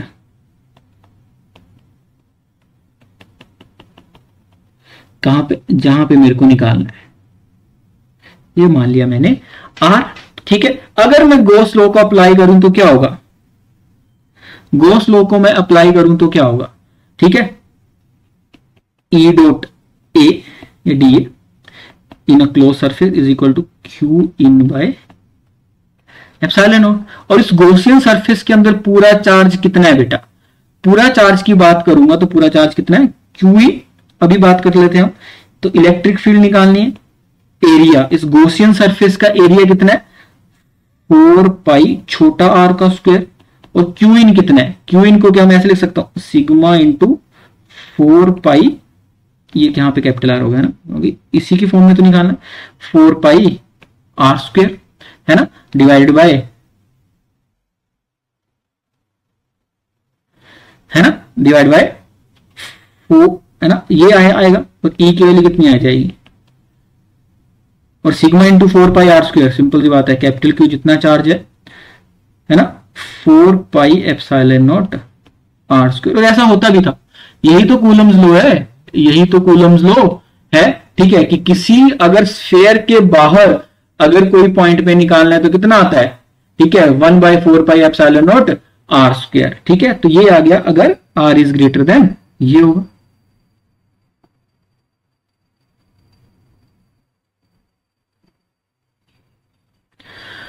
ठीक है, आई होप यहां तक थोड़ी सी अंडरस्टैंडिंग इंक्रीज हुई होगी। सेकंड केस तो बहुत ईजी है। सेकंड केस की अगर मैं बात करूं, तो बहुत ईजी है। सेकंड केस की अगर मैं बात करूं तो यहां पे क्या है, r is less than r. ठीक है, यहां पे क्या मानता हूं मैं, गॉसियन सरफेस जब मानूंगा तो मैं अंदर मानूंगा। ठीक है, क्योंकि अंदर पूछा, ये तो स्फीयर है। ठीक है, इस पे चार्ज कितना है, पॉजिटिव। आर पे तो पॉजिटिव चार्ज है ही। अब लेकिन मैं क्या मानूंगा, गॉसियन सरफेस अंदर मान। ये गॉसियन सरफेस माना मैंने अंदर, आर डिस्टेंस पे, है ना। अगर मैं गॉस लॉ लिखने जाऊं तो क्या लिखूंगा, या ए Q in divide by silent naught, but here Q in is equal to 0, क्योंकि क्यू इन क्या है, तो वो तो पूरे अभी सरफेस पे है, अंदर तो कोई भी क्यू इन नहीं है, अंदर तो कोई भी क्यू इन नहीं है, तो कैसे फाइंड करेंगे। तो सिंपल हो गया, यहां पे इलेक्ट्रिक फील्ड कितनी आई, 0.4, r is less than r. अगर यूनिफॉर्मली थिन कंडक्टिंग स्फीयर है तो उसके अंदर क्या आएगी, उसके अंदर आएगी आपका 0 और बाहर आएगी आपका 1/4 epsilon naught r square into q. ठीक है, जो हमने पहले तक पढ़ते आए थे। ठीक है, थोड़ी सी अंडरस्टैंडिंग और इंक्रीज हुई होगी। ठीक है, नेक्स्ट जो क्वेश्चन है थोड़ा सा अच्छा क्वेश्चन है, मतलब एग्जांपल अच्छा है, तो थोड़ा सा मैं बड़ा कर देता हूं आप लोगों के लिए। ठीक है, आई होप दिखाई देने लगा होगा। ठीक है, इस क्वेश्चन में क्या है, बेसिकली ये बोला गया कि ये जो आपका एक स्फीयर है, ठीक है, जो आपका जो मतलब पुडिंग मॉडल है, ठीक है, आपका एटम का, ठीक है, उसमें ये बोला गया कि जो ये टोटल चार्ज है, ठीक है, टोटल चार्ज जो है वो इलेक्ट्रॉन यहां पे ऐसे स्प्रेड है। ठीक है, और सेंटर पे कितना चार्ज है, Ze, सेंटर पे कितना चार्ज है, Ze पॉजिटिव। ठीक है, पॉजिटिव मतलब कि सेंटर पे होता है सारा चार्ज, और बाहर क्या है आपका, नेगेटिव चार्ज है। बाहर क्या चार्ज है, नेगेटिव चार्ज, क्योंकि ये तो अभी मतलब न्यूट्रल होगा। ठीक है, ये तो न्यूट्रल होगा, तो बाहर और अंदर का चार्ज क्या है आपका, ये। तो इसने पूछा कि किसी अंदर कितनी इलेक्ट्रिक फील्ड होगी और बाहर कितनी इलेक्ट्रिक फील्ड होगी। अच्छा सवाल है ये भी हमें गॉस लॉ से ही सोल्व करना है। ठीक है, इसमें क्या इन्होंने बोला कि टोटल चार्ज क्या, 0, सेंटर पे कितना चार्ज है, Ze, और उसकी रेडियस मान ली R। ठीक है, तो यहां पे कुछ वॉल्यूम वाली चीज आ गई। ठीक है, कंटिन्यूअस चार्ज है, अभी डेंसिटी अगर थोड़ा सा भी याद होगा तो क्या हम तो यहां पे करते हैं volume charge density rho define कर लेते हैं। ठीक है, टोटल चार्ज कितना है, Ze, कहां पे, बाहर वाले में नेगेटिव चार्ज है ये। ठीक है, ये नेगेटिव चार्ज है। ठीक है, अगर डिवाइड बाय वॉल्यूम कितना होगा, 4/3 πr क्यूब। ठीक है, ये कर ली हमने वॉल्यूम चार्ज डेंसिटी डिफाइन कर ली हमने पहले। अब नेक्स्ट क्या आया, जब ये चार्ज डेंसिटी डिफाइन कर ली बेटा, तो नेक्स्ट क्या करना है हमें, बेसिकली अब 2 पॉइंट होंगे। फर्स्ट पॉइंट आता है आपका, कोई भी पॉइंट, हमने 2 पॉइंट बोले इन्होंने, एक तो बाहर, एक है ना, the atom as a whole, 4 mole, what is electric field at a distance r from the nucleus. तो 2 पॉइंट है, एक तो बाहर और एक अंदर, यहां पे लिखा भी है, ये पॉइंट बाहर वाला और ये पॉइंट अंदर वाला। अब जब बाहर वाले की बात करते हैं तो पढ़ते हैं, जब बाहर वाले की बात करते हैं तो हमने क्या किया, एक जो गॉसियन सरफेस है वो बाहर मान लिया, ये गॉसियन सरफेस मान लिया, ये पूरा का पूरा क्या मान लिया बच्चे, गॉसियन सरफेस मान लिया बाहर वाले के लिए। ठीक है, जब when first case when r is greater then r, when r is greater then r, और जो हमने क्या किया, ये गॉसियन सरफेस मान लिया अभी बाहर वाले के लिए। ठीक है, तो लिखते हैं जो मतलब गॉस लॉ ने क्या सिखाया, E.A is equal to q in by epsilon naught. अब यहां पे क्यू इन कितना है, अगर इसके अंदर देखोगे तो पॉजिटिव चार्ज तो सेंटर पे है जिसकी वैल्यू Ze के बराबर है, और नेगेटिव चार्ज क्या बाहर है, उसकी वैल्यू -Ze के बराबर है। ठीक है, ये कहां पे चार्ज है, न्यूक्लियस के पास चार्ज है ना ये, और ये कहां है, आउटसाइड, लेकिन इस गॉसियन सरफेस के अंदर तो नेट चार्ज 0 है ना। क्या लिखोगे, Q in Z E positive minus Z ई, दोनों की वैल्यू कितनी है, डिवाइड बाय एप्सिलॉन नॉट, कितनी आई वैल्यू, इलेक्ट्रिक फील्ड की वैल्यू कितनी आएगी, 0। इलेक्ट्रिक फील्ड की वैल्यू कितनी आएगी, 0, क्योंकि आउटसाइड कोई भी चार्ज है नहीं, इस सरफेस के अंदर नेट चार्ज कितना है, 0। ठीक है, क्योंकि जितना पॉजिटिव चार्ज उतना ही नेगेटिव चार्ज। सेकंड केस अगर करते हैं, सेकंड केस में, इस इज द फर्स्ट केस, क्या सेकंड केस में भी यू हैव टू, यहां भी कोई गॉसियन सरफेस मानना पड़ेगा। देखो देखो देखो देखो, यहां भी कोई क्या मानना पड़ेगा, गॉसियन सरफेस मानना पड़ेगा। लेकिन इस गॉसियन सरफेस के अंदर मेरे को पॉजिटिव चार्ज तो पता है, लेकिन मेरे को नेगेटिव चार्ज पता नहीं है। लेकिन हाँ, मेरे को डेंसिटी पता है, मेरे को डेंसिटी पता है। तो मैंने क्या किया, क्यू इन निकालना है मेरे को, है ना, क्यू इन, या फिर बोल सकते हो negative charge in this Gaussian surface. ठीक है, सेकंड केस है r is less than r. तो यहां पे फाइंड करते हैं कि नेट पॉजिटिव चार्ज तो पता है, ठीक है, नेट पॉजिटिव चार्ज तो सेंटर पे ही है। ठीक है, तो यहां पे पॉजिटिव चार्ज तो पता है, लेकिन नेगेटिव चार्ज निकालना है। Negative charge in this Gaussian surface, ये 2 इन गॉसियन सरफेस, 2 इन दी गॉसियन सरफेस।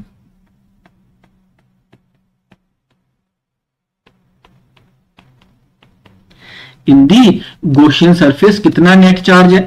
अगर नेट चार्ज कितना होगा इस पे, गॉसियन सरफेस पे, क्यू नेगेटिव कितना होगा, रो इंटू, है ना, एरिया कितना है इसका, 4 पाई, नहीं सॉरी, इसका वॉल्यूम कितना, 4/3 पाई आर क्यूब, कितना है, 4/4/3 फाई आर क्यूब। और फाई की वैल्यू हमने पढ़ी है minus Z e divide by 4/3 pi r cube, और इसकी वैल्यू 4/3 पाई आर क्यूब।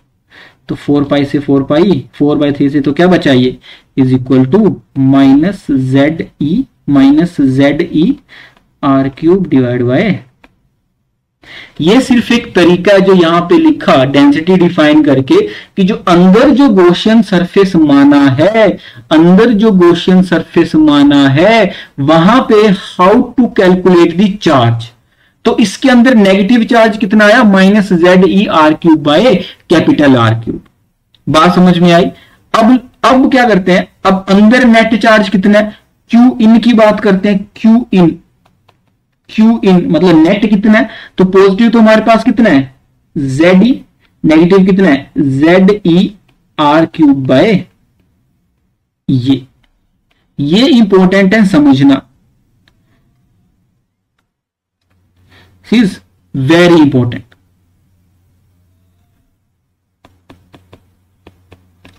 ये इंपॉर्टेंट है समझना, ये कहां से, अगर ये समझ में आ गया फिर तो सवाल अभी सोल्व। अब यहां पे लगाते हैं गॉस लॉ, बाहर वाला तो कर लिया था, गॉस लॉ लगाएंगे हम, integration E dot A, Q in की value Z E minus Z E R cube by are cube. ठीक है, एरिया कितना है, अगर इस गॉसियन सरफेस का सरफेस एरिया देखूंगा, ए क्या होता था, सरफेस एरिया, तो क्या लिखूंगा मैं, E dot 4 pi r square, 4 pi r square is equal to z E minus Z E R cube divide by are cube. ठीक है, तो ई की वैल्यू कितनी आ जाएगी बेटा, ई की वैल्यू पूरा जेड ई बाहर आ गया, ये भी अंदर आ गया, 4 पाई आर स्क्वेयर। ठीक है, 4 पाई आर स्क्वेयर आ गया, है ना, तो अंदर क्या बचेगा, 1 minus r cube by are cube.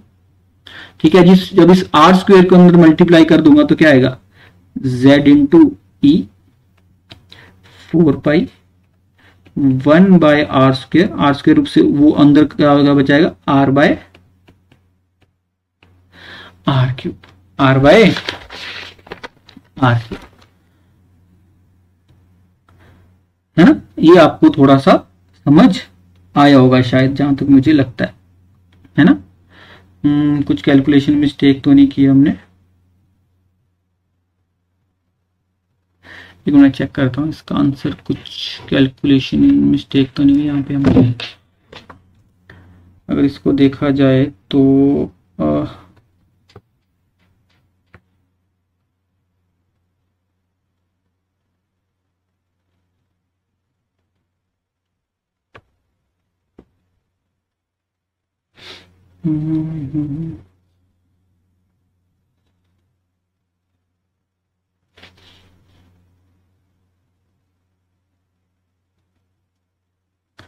ठीक है, एक बार इसको चेक कर लेते हैं।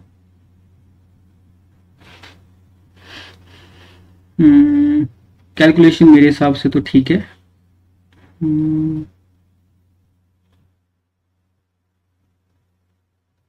ठीक है ना, यही है। ठीक है, तो यहां तक आई होप आपको समझ आया हो। तो ठीक है बेटा, नेक्स्ट स्टार्ट करते हैं द एक्सरसाइज में। एक्सरसाइज में 1.8 आई थिंक हम पहले कर चुके थे। The next question is 1.9। अब ये जो क्वेश्चन है आपका, a system has two charges QA, इसकी वैल्यू है 2.5, QB की भी सेम है, लोकेटेड एट 0 0, मतलब जो है वैल्यू 15 सेंटीमीटर, एंड इसमें respectively what are the total charge and electric dipole movement in the system. अगर ये सिंपल सा मतलब क्वेश्चन है। क्वेश्चन में क्या है, अगर 3 एक्सिस आपको थोड़े से पता होंगे, ये y एक्सिस, ये x एक्सिस, और जो z एक्सिस होता है वो बाहर को होता है, लेकिन 2D में बना रहा हूं तो यहाँ को बनेगा, और ठीक है, और ऐसे बैक साइड में, ठीक है, ऐसे होता है ना, x एक्सिस ये पॉजिटिव ये नेगेटिव और ऐसा कुछ होता है। तो यहाँ पे बोला कि जो चार्ज रखा हुआ है आपका, जो QA पॉजिटिव रखा हुआ है वो रखा हुआ है यहाँ से 15 सेंटीमीटर, और जो QB रखा हुआ है वो भी यहाँ से 15 सेंटीमीटर। ठीक है, अब तो इजी हो गया ना अब सारा करना। ठीक है, सिंपल सी बात है, ये सब अभी मतलब रखा हुआ है। तो इसमें क्या पूछा गया, क्या पूछा आपके, what is the total charge. तो सिंपल सी बात है, दोनों की जो क्वांटिटी सेम है और एक पॉजिटिव है एक नेगेटिव है, तो टोटल चार्ज तो हो गया आपका 0। और डाइपोल मूवमेंट पूछा है, डाइपोल मूवमेंट की वैल्यू होती है चार्ज का मैग्नीट्यूड, अगर थोड़ा सा भी याद होगा, P is equal to Q into L, और यहाँ पे चार्ज तो पता है आपको क्या, 2.5 इंटू 10⁻⁷, और जो आपका जो डिस्टेंस है 15 कितना हो गया 30। ठीक है, तो Q इंटू 30, इसको सोल्व करोगे तो आंसर आने लगेगा। ठीक है जी, नेक्स्ट है आपका 1.10, an electric dipole with dipole movement is align at 30 degree with the direction of uniform electric field of magnitude this, calculate the magnitude of torque. Torque का फॉर्मूला अगर याद होगा, हमने क्या था, वो टॉर्क का फॉर्मूला था P क्रॉस E। P की वैल्यू भी यहाँ पे दी है, ठीक है, P क्रॉस E था, तो P की वैल्यू यहाँ पे कितनी दी है, 4 into 10⁻⁹, 4 into 10⁻⁻�9, electric dipole with dipole movement, है ना, ये इन्होंने दी है। ठीक है, और दूसरा क्या दिया है इन्होंने, इलेक्ट्रिक फील्ड की value the, I think electric field की वैल्यू दी है 5 इंटू 10⁻⁴, और फिर क्या था इसका फॉर्मूला, इंटू साइन थीटा। ठीक है, ये होता था आपका P क्रॉस E को अगर वैसे लिखोगे तो क्या होगा आपका PE साइन थीटा। तो सब कुछ दिया, सोल्व करके आंसर आ जाएगा। इसको सोल्व करोगे PE साइन थीटा, सिंपल सबको मल्टीप्लाई करोगे तो आंसर आ जाएगा। ठीक है, क्वेश्चन 1.11, ठीक है, हिंट दे रहा हूं ताकि आप भी थोड़ी सी कैलकुलेशन करो, जितनी अच्छी कैलकुलेशन होगी। क्वेश्चन उतना टफ नहीं है, डायरेक्ट फॉर्मूला बेस्ड इसको बोल सकते हो, ठीक है, लेकिन ज्यादा परेशान होने वाली बात कोई भी नहीं है। और polythene piece rubbed with wool is found to have a negative charge. अगर पॉलिथीन पीस को रब किया तो नेगेटिव चार्ज आया कितना, 3 into 10⁻⁷। Estimate the number of electron. Simple सी बात है, अगर नेगेटिव चार्ज आया तो कितना हुआ, अब क्वांटाइजेशन याद होगा तो Q is equal to N into E। Q यहाँ पे दिया है, Q की वैल्यू कितनी दी है, 3.7 इंटू 10⁻⁷। N आपको निकालना है, और E क्या होता है 1.6 इंटू 10⁻⁹। ये करोगे तो यहां से N की वैल्यू आ जाएगी, ये यहाँ पे नीचे चला जाएगा, ठीक है, और आपका 19 10⁻⁹, ठीक है, सिंपल N की वैल्यू आ जाएगी।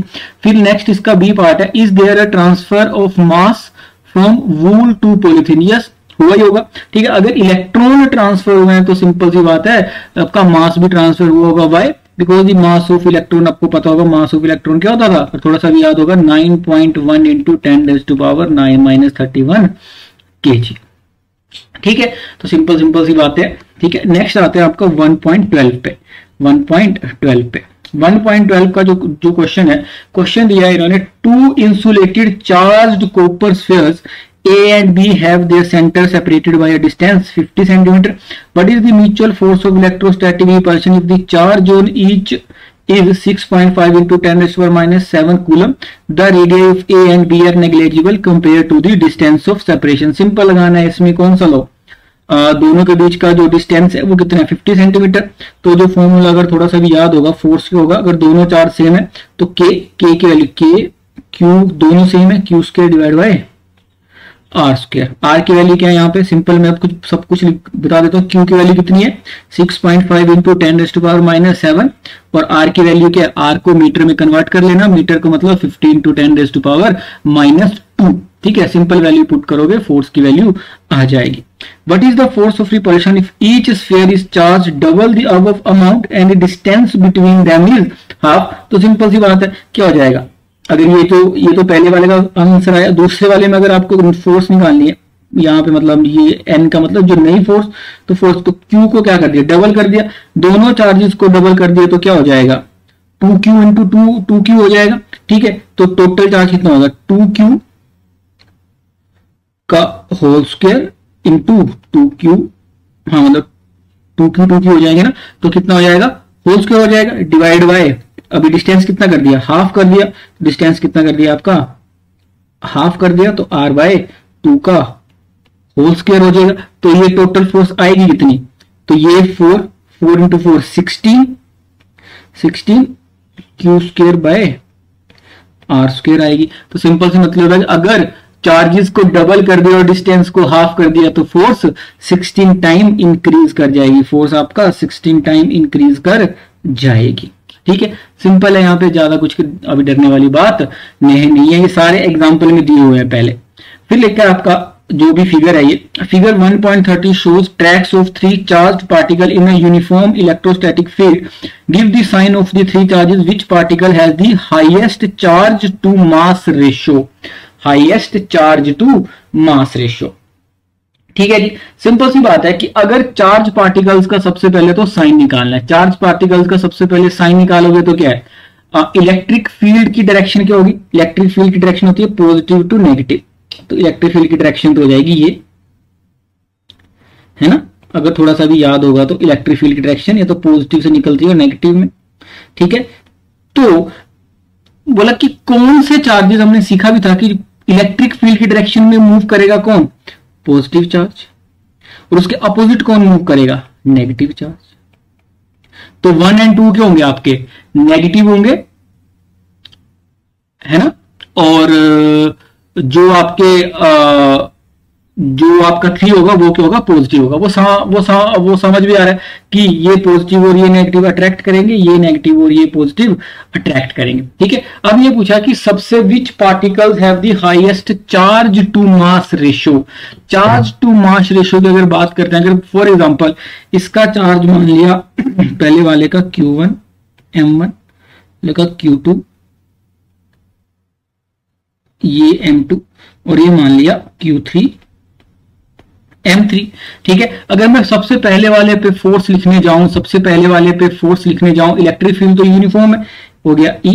अगर सबसे पहले वाले पे मैं फोर्स लिखने जाऊं तो क्या होगा, F1 is equal to Q1 E, और एक्सेलेरेशन कितना होगा बेटा, एक्सेलेरेशन होता है फोर्स बाय मास, कितना होगा एक्सेलेरेशन, A1 का एक्सेलेरेशन कितना होगा, सिर्फ A1 की बात कर रहा हूं, होगा आपका Q1 E divide by M1। Same F2 का क्या होगा, F2 का एक्सेलेरेशन, चलो फोर्स लिख देता हूं Q2 इंटू E, और एक्सेलेरेशन क्या होगा, एक्सेलेरेशन कितना होगा Q2 E bye M1 M2। ठीक है, और वैसे भी थर्ड पार्टिकल का अगर मैं निकालूंगा तो क्या होगा Q3 E divide by M3, है ना, ये इसका मतलब होगा।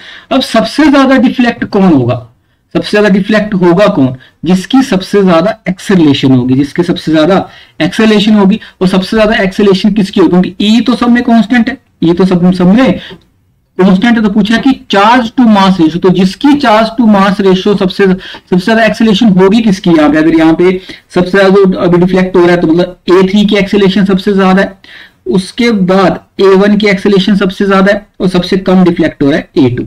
ठीक है, तो बोलने का मतलब है तो सबसे ज्यादा रेशियो कौन सा बड़ा होगा, ऑब्वियस सी बात है A3 का, ये वाला रेशियो सबसे ज्यादा होगा, ये वाला रेशियो सबसे ज्यादा होगा Q3/M3। ठीक है, चार्ज टू मास रेशियो, तो जो सबसे ज्यादा डिफ्लेक्ट हो रहा है उसी का एक्सेलेरेशन सबसे ज्यादा होगा, दैट्स वाई Q3/M3 जो है वो सबसे ज्यादा होगा। ठीक है, आई होप यहां तक समझ में आया होगा। क्वेश्चन नंबर 1.14 पे आते हैं।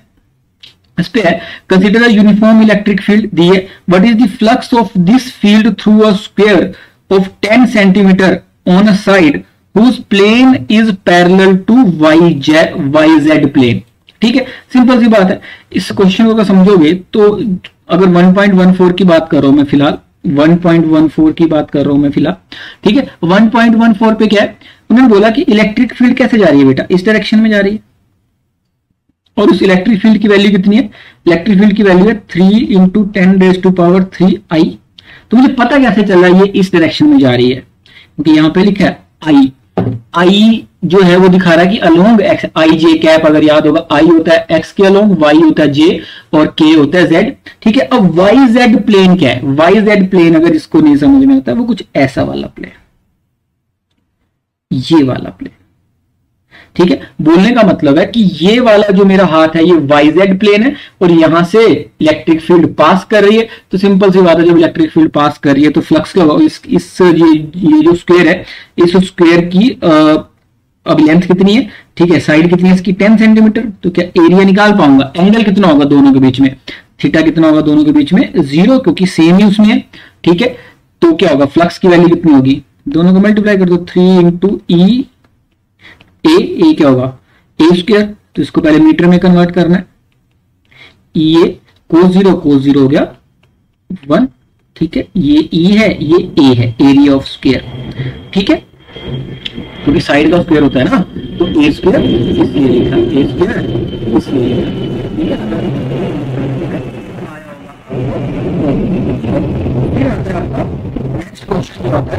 व्हाट इज दी, अच्छा इसी का जो सेकंड पार्ट है, अगर इसी का सेकंड पार्ट में देखो, ठीक है, ये फॉर्मूला आपको याद रह जाए, ठीक है, तो आई होप आप कर लोगे अच्छे से। ठीक है, तो मैं ऊपर कर देता हूं थोड़ा सा,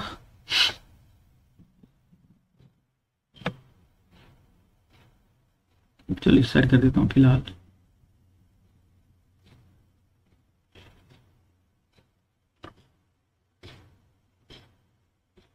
ठीक है, तो ये आया आपका आंसर, ये आया आपका आंसर। ठीक है जी, नेक्स्ट आता है आपका इसी का सेकंड पार्ट है, what is the flux through the same square if the normal to its plane makes a 60 degree angle with the x axis. Simple सी बात है, सेकंड केस खुद करना, यहां पे सिर्फ थीटा की वैल्यू कितनी है 60 डिग्री जो है ना, और आंसर क्या हो जाएगा EA cos 60, ये हो जाएगी फाई की वैल्यू, ये हो जाएगी फाई की वैल्यू EA cos 60। E आपको पता है, एरिया आपको पता है, cos थीटा का होगा आपका 1/2, मतलब सिंपल आप समझ जाओगे। ठीक है, नेक्स्ट क्वेश्चन आता है, what is the net flux of the uniform electric field of exercise this through a cube of side 20 centimetre oriented so that its faces are parallel to the coordinate planes। ठीक है, it's जो उसका जो face है वो क्या है आपका, ठीक है, सेम इसी क्वेश्चन की तरह। ठीक है, करने की ट्राई करना, आप समझ जाओगे। ठीक है, करने की ट्राई करना, समझ जाओगे। अब जहां तक मुझे लगता है कि इसका आंसर क्या आना चाहिए, ठीक है, फ्लक्स क्या होगी। ठीक है, बस मैं एक हिंट देता हूं। ठीक है, अगर ये कोई क्यूब है, ये कोई क्यूब है, हिंट दे देता हूं 1 पॉइंट,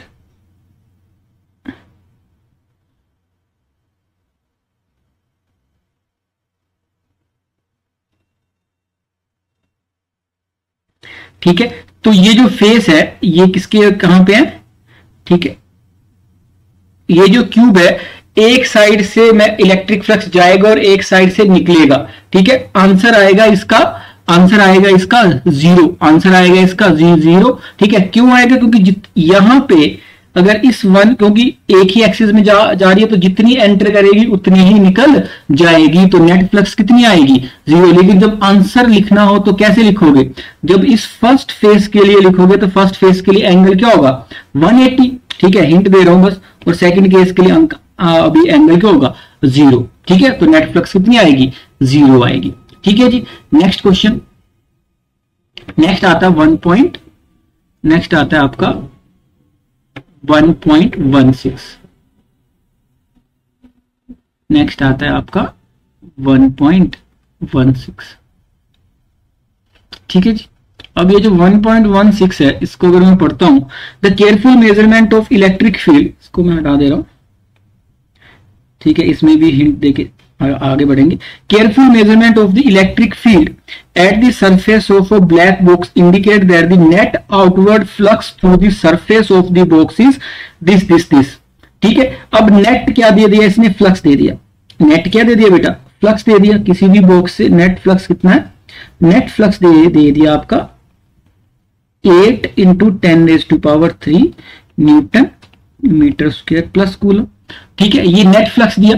अब नेट फ्लक्स क्या होता है, ये भी आपको पता है क्या होता है, इज इक्वल टू Q/ε0। ये किसने बोला, अभी मतलब गॉस लॉ ने बोला। ठीक है, तो फर्स्ट साइड यही होगा, what is the net charge inside the box. ठीक है, तो सिंपल सी बात है, नेट चार्ज कितना होगा।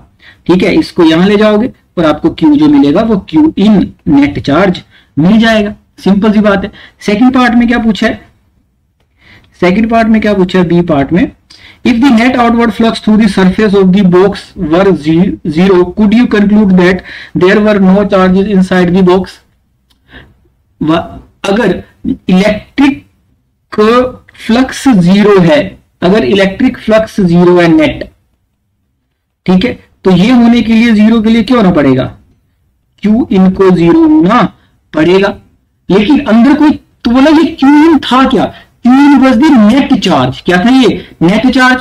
फॉर एग्जाम्पल समझो, फॉर एग्जाम्पल अंदर एक चार्ज हो 2 कूलम का और एक चार्ज हो -2 कूलम का, तो नेट चार्ज कितना होगा, 2 - 2 0। लेकिन अंदर चार्ज है कि नहीं, तो अंदर चार्ज पॉसिबल है। ठीक है, so we can not conclude that there is no charge inside. ठीक है, net charge may be 0 but individual charges may present there. ठीक है, समझ आई बात, सिंपल सी बात है। आगे चलते हैं, क्वेश्चन नंबर 1.17 को देखोगे आप, क्वेश्चन नंबर 1.17 को देखोगे। ठीक है, 1.17 में क्या लिखा है, a point charge plus 2 microcoulomb is distance 5 centimetre directly above the centre of a square of side 10 centimetre as shown in fig 1.31। What is the magnitude of the electric flux, what is the magnitude of the electric flux through the square. ठीक है, simple सी बात है, यहां पे side में hint भी दिया इन्होंने, बोला अगर कोई स्क्वायर है, ठीक है, अगर मैं कोई क्यूब बनाता हूं, फॉर एग्जाम्पल अगर मैं कोई क्यूब बनाता हूं,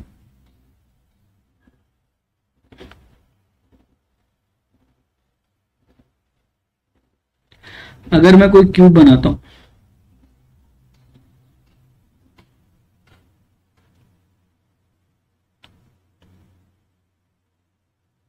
मान के चलो ये कोई क्यूब है। ठीक है, अब बोला कि इस क्यूब के सेंटर में, इस क्यूब के सेंटर में लेंथ जो भी रही होगी क्यूब की 10 सेंटीमीटर के सेंटर में एक क्या रखा हुआ है, एक चार्ज रखा हुआ है। अगर ये क्यूब हर तरफ से बंद है तो कितना इलेक्ट्रिक फ्लक्स टोटल इससे अभी निकलेगा। बीच सेंटर में रखा है तो क्या होगा, अगर गॉस लॉ लगाते हैं तो बोला हर क्लोज सरफेस से कितना फ्लक्स बाहर आएगा। ठीक है, तो यहां पे चार्ज जो भी लिखा होगा, लेकिन फ्लक्स बाहर कितना आएगा, Q/ε0। ये तो बोला था अभी, मतलब गॉस लॉ में जब किसी क्लोज सरफेस में रखा होता है तो पूरे क्यूब से कितना फ्लक्स बाहर जाएगा, चार्ज बाय ε0। लेकिन अगर मैं क्या करूं, अब ये जो अगर आप देखोगे सबसे नीचे वाला सरफेस, अगर 6 सरफेसेस होते हैं क्यूब के, तो उस क्यूब में से टोटल जाएगा Q/ε0। तो इस पर्टिकुलर सरफेस से कितना जाएगा, फ्रॉम दिस सरफेस आपको लगता कितना जाएगा, Q/6ε0। 6 फेसेस में से जा रहा है Q/ε0, एक बचा, तो Q चार्ज भी आपको दिया है, ε0 की वैल्यू आपको पहले से पता है, बस सिंपल इसको सोल्व करना है तो आंसर आ जाएगा। ठीक है, आई होप ये समझ आया होगा। ठीक है, गॉस लॉ को यूज करना है। क्वेश्चन नंबर 1.18 को देखोगे, a point charge of 2 microcoulomb is at the centre of a cubic Gaussian surface 9 centimetre on edge, what is the net electric flux through the surface. मैंने बोला कि a point charge is the center of a cubic Gaussian surface, ठीक है। Area what is the net electric flux to the surface, ये तो बहुत ही easy हो गया, ठीक है। बोला कोई क्यूब है उसके सेंटर पे रखा है, तो सिंपल क्या होगा आपका, Q by epsilon not flux through the surface. Surface पे, हर सरफेस से पूछा है, एज कितने, एक लेंथ भी दी है, सब कुछ दिया है, ठीक है। तो Q by epsilon not, simple इसका आंसर आ जाएगा, ठीक है। सिंपल उसका आंसर आ जाएगा, हर सरफेस से पूछोगे तो क्यू बाय 6 ऊपर वाले क्वेश्चन की तरह। ऊपर वाला ज्यादा टफ है, ये सिंपल है आपका। सिंपल एक जो क्यूब है, तो हर अगर कोई भी अगर क्लोज सरफेस है, अगर कोई भी क्लोज सरफेस है, तो सिंपल सी बात है क्या होगा, क्यू बाय एप्सिलॉन नॉट होगा, ठीक है। इलेक्ट्रिक फ्लक्स ही पूछा, यस। 1.19 में आते हैं, अ point charge causes an electric flux of this to pass through a spherical Gaussian surface, radius centered on the charge. If the radius of the Gaussian surface were doubled, how much flux would pass through the surface? What is the value of the point charge? ठीक है। सबसे पहले तो आपको यह बोला कि कोई स्फेयर है कोई, मान के चलो, ठीक है। इसमें से फ्लक्स बाहर जा रहा है। फ्लक्स कितना बाहर जा रहा है, सिंपल सी बात है, ऐसे ही जा रहा होगा बाहर, ठीक है। पहला केस में अगर, और इसकी रेडियस कितनी है, रेडियस की अगर बात करो, अब इसमें दिए 10 सेंटीमीटर, 10 सेंटीमीटर। तो अभी फ्लक्स कितना है, फ्लक्स जा रहा है आपका, मतलब अभी माइनस है, माइनस मतलब अंदर नेगेटिव चार्ज है, ठीक है। तो इसके एरो में अंदर बना देता हूं, ठीक है, क्योंकि नेगेटिव चार्ज की तरफ को जाता है, ठीक है। तो फ्लक्स की वैल्यू दी है इसने -1 इंटू 10⁻³ न्यूटन मीटर स्क्वायर पर कूलम, ठीक है। फ्लक्स दिया है, फ्लक्स मतलब इससे इतना फ्लक्स पास करेगा। अब जब मैं इसके रेडियस को डबल कर देता हूं, मान के चलो मैंने रेडियस पहले 10 था, अब क्या कर दिया मैंने, रेडियस डबल कर दिया। अब क्या कर दिया मैंने, रेडियस मान के चलो डबल कर दिया। पहले कितना था 10, अब क्या कर दिया मैंने, डबल कर दिया। तो तब भी तो बेटा यही इलेक्ट्रिक फ्लक्स बाहर जाएगा ना, सॉरी अंदर आएगा, क्योंकि नेगेटिव चार्ज है, यही तो आएगा, ठीक है। सब कवर हो गया ना, तो सिंपल क्या रहेगा, सेम इलेक्ट्रिक फ्लक्स रहेगा, सेम इलेक्ट्रिक फ्लक्स रहेगा, सेम इलेक्ट्रिक फ्लक्स रहेगा। ध्यान रखना मेरी बात, जितना फ्लक्स छोटे में से उतना ही फ्लक्स बड़े में से, क्योंकि सरफेस पूरा का पूरा बंद है। तो ठीक है बेटा, इसके बाद हमने उसी पे नेक्स्ट पार्ट है आपका कि एक तो फ्लक्स सेम रहेगा, ठीक है। अगर आप क्लोज सरफेस के एरिया को आप बढ़ा देते हो, रेडियस को स्फीयर की, तो जो फ्लक्स है वो सेम रहता है। सेकंड रहेगा what is the value of the point charge. तो पॉइंट अगर आपको फ्लक्स पहले से पता है, तो flux is equal to Q by epsilon naught, और आपको सिंपल इसके इक्वेट करोगे तो आपको क्या मिल जाएगा, क्यू की वैल्यू मिल जाएगी। नेक्स्ट आता है आपका, a conducting sphere of radius 10 centimetre has a unknown charge if the electric field 20 centimeter from the center of the sphere is this and the points radially inward, what is the net charge on the sphere। ठीक है, simple सी बात है ये। अब जब इस case में क्या है कि अब जब क्या लिखा है यहाँ पे कि अगर कोई स्फीयर है, अगर कोई स्फीयर है और यहां से क्या है 20 सेंटीमीटर लिखा है, 20 सेंटीमीटर में तुमको इलेक्ट्रिक फील्ड पता है और उसकी वैल्यू कितनी है 1.5 इंटू 10⁻³ न्यूटन पर कूलम। और आपको याद होगा वो जो आपने जो क्वेश्चन किया था, जो एप्लीकेशन थी गॉस लॉ में, तो जब स्फीयर के बाहर निकालते थे, जब आपको केस याद होगा R is greater then R वाला, ठीक है, थर्ड जो केस था, तो उसमें क्या वैल्यू आती थी, उसमें वैल्यू आती थी electric field is equal to 1/4 pi epsilon naught Q divide by R²। ठीक है, तो Q आपको पहले से पता है, चार्ज आपको पहले से दे रखा है, चार्ज की वैल्यू आई थिंक क्या क्या दे रखा है इन्होंने, अच्छा ये आपको अब इलेक्ट्रिक फील्ड पहले से दी है, तो R आपको पता है, R यहाँ पे क्या होगा 20 सेंटीमीटर और Q इजिली निकल जाएगा। एक अननोन है तो एक अननोन निकालने में ज्यादा कोई दिक्कत है नहीं। नेक्स्ट आता है question number 21, a uniformly charge conducting sphere of 2.4 metre diameter has a surface charge density of this, find the charge on the sphere। अब इस केस में अगर 1.21 को मैं देखूं तो सरफेस चार्ज डेंसिटी कितनी दी है इन्होंने, सरफेस चार्ज डेंसिटी दी है इन्होंने 80, माइक्रो को चेंज किया तो 10⁻⁻6 कूलम पर मीटर स्क्वायर। तो ये तो सिंपल सी बात है, इतना आपको पता होना चाहिए कि मैंने क्या किया, माइक्रो अब मेरे को इसको अगर चार्ज फाइंड करना है तो मेरे को एरिया पता होना चाहिए, और स्फेयर का एरिया क्या होता है, सरफेस एरिया 4πr स्क्वायर। ठीक है, तो क्या मेरे को चार्ज मिल जाएगा, ठीक है, सिंपल आ जाएगा सिग्मा इंटू ए, और आर की वैल्यू कितनी दी है यहाँ पे, डायमीटर दिया है, डायमीटर 2.4 दिया है, तो आर कितना हो जाएगा यहाँ पे 1.2 हो जाएगा, आर हो जाएगा, सिंपल पुट करोगे तो आपको चार्ज मिल जाएगा। सेकंड है what is the total electric flux.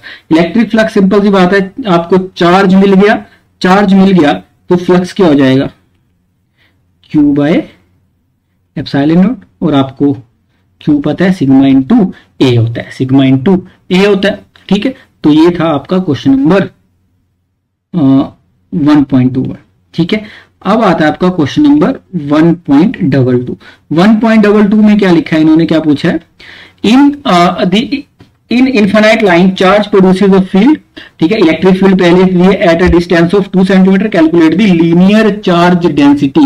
Linear charge density वाला जो किया था हमने फर्स्ट केस, उसमें क्या आई थी, electric field. Electric field is equal to lambda divide by 2 pi epsilon naught R या डी। ठीक है, तो जो डिस्टेंस है वो आर, तो आर की वैल्यू 2 सेंटीमीटर, इसको मीटर में कन्वर्ट करना, ये आपको दिया है। ठीक है, और आप सिंपल आंसर निकाल लोगे, तो डायरेक्ट फॉर्मूला बेस्ड है। ठीक है जी, अब आता है लास्ट क्वेश्चन इस एक्सरसाइज का। लास्ट क्वेश्चन है, 2 large thin metal plates are parallel and close to each other. On their inner faces the plates have surface charge densities of opposite signs and magnitude of this. What is E in the outer region of the first, second and, और फिर क्या उन दोनों के बीच में। हमने क्या किया, 2 पैरेलल प्लेट्स मतलब बना ली, कोई भी इनफाइनाइट पैरेलल प्लेट यहां पे लिखा है, इस केस में भी बना ली। ये तो मैं यहां पे बड़ी बड़ी बना रहा हूं, लेकिन इतना रखना याद, इन दोनों के बीच में जो डिस्टेंस है, जो भी डिस्टेंस है डी, वो बहुत ही ज्यादा छोटा है, बहुत छोटा है, और यहां पे मान लिया कि अप्रोक्सीमेटली कितना है, वो 0 के बराबर है, बहुत छोटा है, मतलब है ना, बहुत ही पास रखी है। ठीक है, दैट्स वाई वो जो अभी मतलब डिस्टेंस है 0 तो नहीं वो बोल सकते चलो, लेकिन हाँ, लेकिन बहुत ही छोटा, दैट्स वाई कि उन दोनों को पास पास में अभी रखा हुआ है। ठीक है, अब बोला कि दोनों की चार्ज डेंसिटीज अपोजिट है, तो इसमें मान ले तो अपोजिट मतलब एक में नेगेटिव और एक में पॉजिटिव, तो यहां पे पूरा कैसा चार्ज होगा, negative negative negative negative negative, और ये पॉजिटिव पॉजिटिव पॉजिटिव। रीजन यहां पे बोला है कि एड दी, इसको मान लेता हूं मैं फर्स्ट प्लेट, इसको मान लेता हूं सेकंड प्लेट। ठीक है, in the outer region of the first, तो यहां पे ए, बी वाला यहां पे दूसरे के, और सी वाला इन दोनों के बीच में। अगर ए पॉइंट कोई भी मान लेता हूं मैं यहां पे, इस नेगेटिव प्लेट की वजह से कहां को होगी बेटा डायरेक्शन इलेक्ट्रिक फील्ड की। ठीक है, इलेक्ट्रिक फील्ड की डायरेक्शन कहां होगी, इसकी तरफ होगी, नेगेटिव तरफ साइड को चार्ज जाता है तो इस डायरेक्शन में होगी। ठीक है, और पॉजिटिव की वजह से क्या होगी, इस डायरेक्शन में। और नेगेटिव की वजह से अगर आप बात करोगे, नेगेटिव की वजह से वैल्यू होती है सिग्मा बाय, मतलब बराबरी होती है सिग्मा बाय 2 एप्सिलॉन नॉट, और इसकी वजह से अगर आपको फॉर्मूला थोड़ा सा भी याद होगा तो ये होगी, ये आई थी आपका इनफाइनाइट प्लेट की वजह से क्या, इलेक्ट्रिक फील्ड। तो दोनों की वैल्यू सेम, दोनों बराबर। ठीक है, डायरेक्शन अपोजिट, तो यहां पे कितना आएगा 0।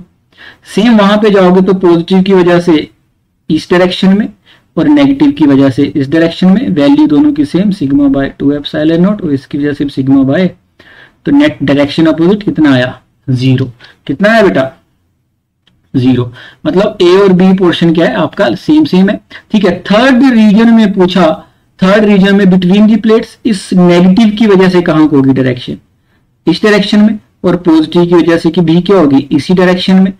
अब नेगेटिव की वजह से वैल्यू कितनी होगी बेटा, ये पढ़ा था हमने, सिग्मा बाय 2 एप्सिलॉन नॉट, और इसकी वजह से भी सिग्मा बाय 2 एप्सिलॉन नॉट, और दोनों की वजह होगी तो क्या होगी, नेट डायरेक्शन सेम है तो दोनों क्या हो जाएंगे, ऐड हो जाएंगे।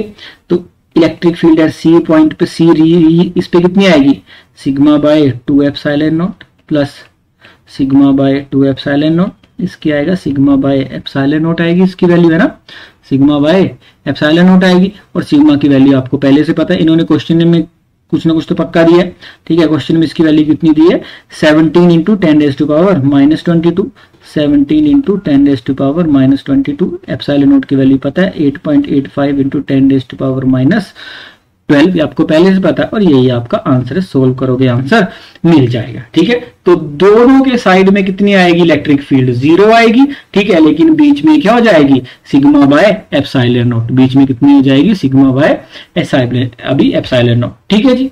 आई होप आपको ये थोड़ा सा चैप्टर समझ में आया होगा, ठीक है। अगर थोड़ा सा भी अगर हम रिमाइंड करते हैं पूरे चैप्टर को, तो कहां से मतलब शुरू कहां से किया था हमने, शुरू बेसिकली किया था हमने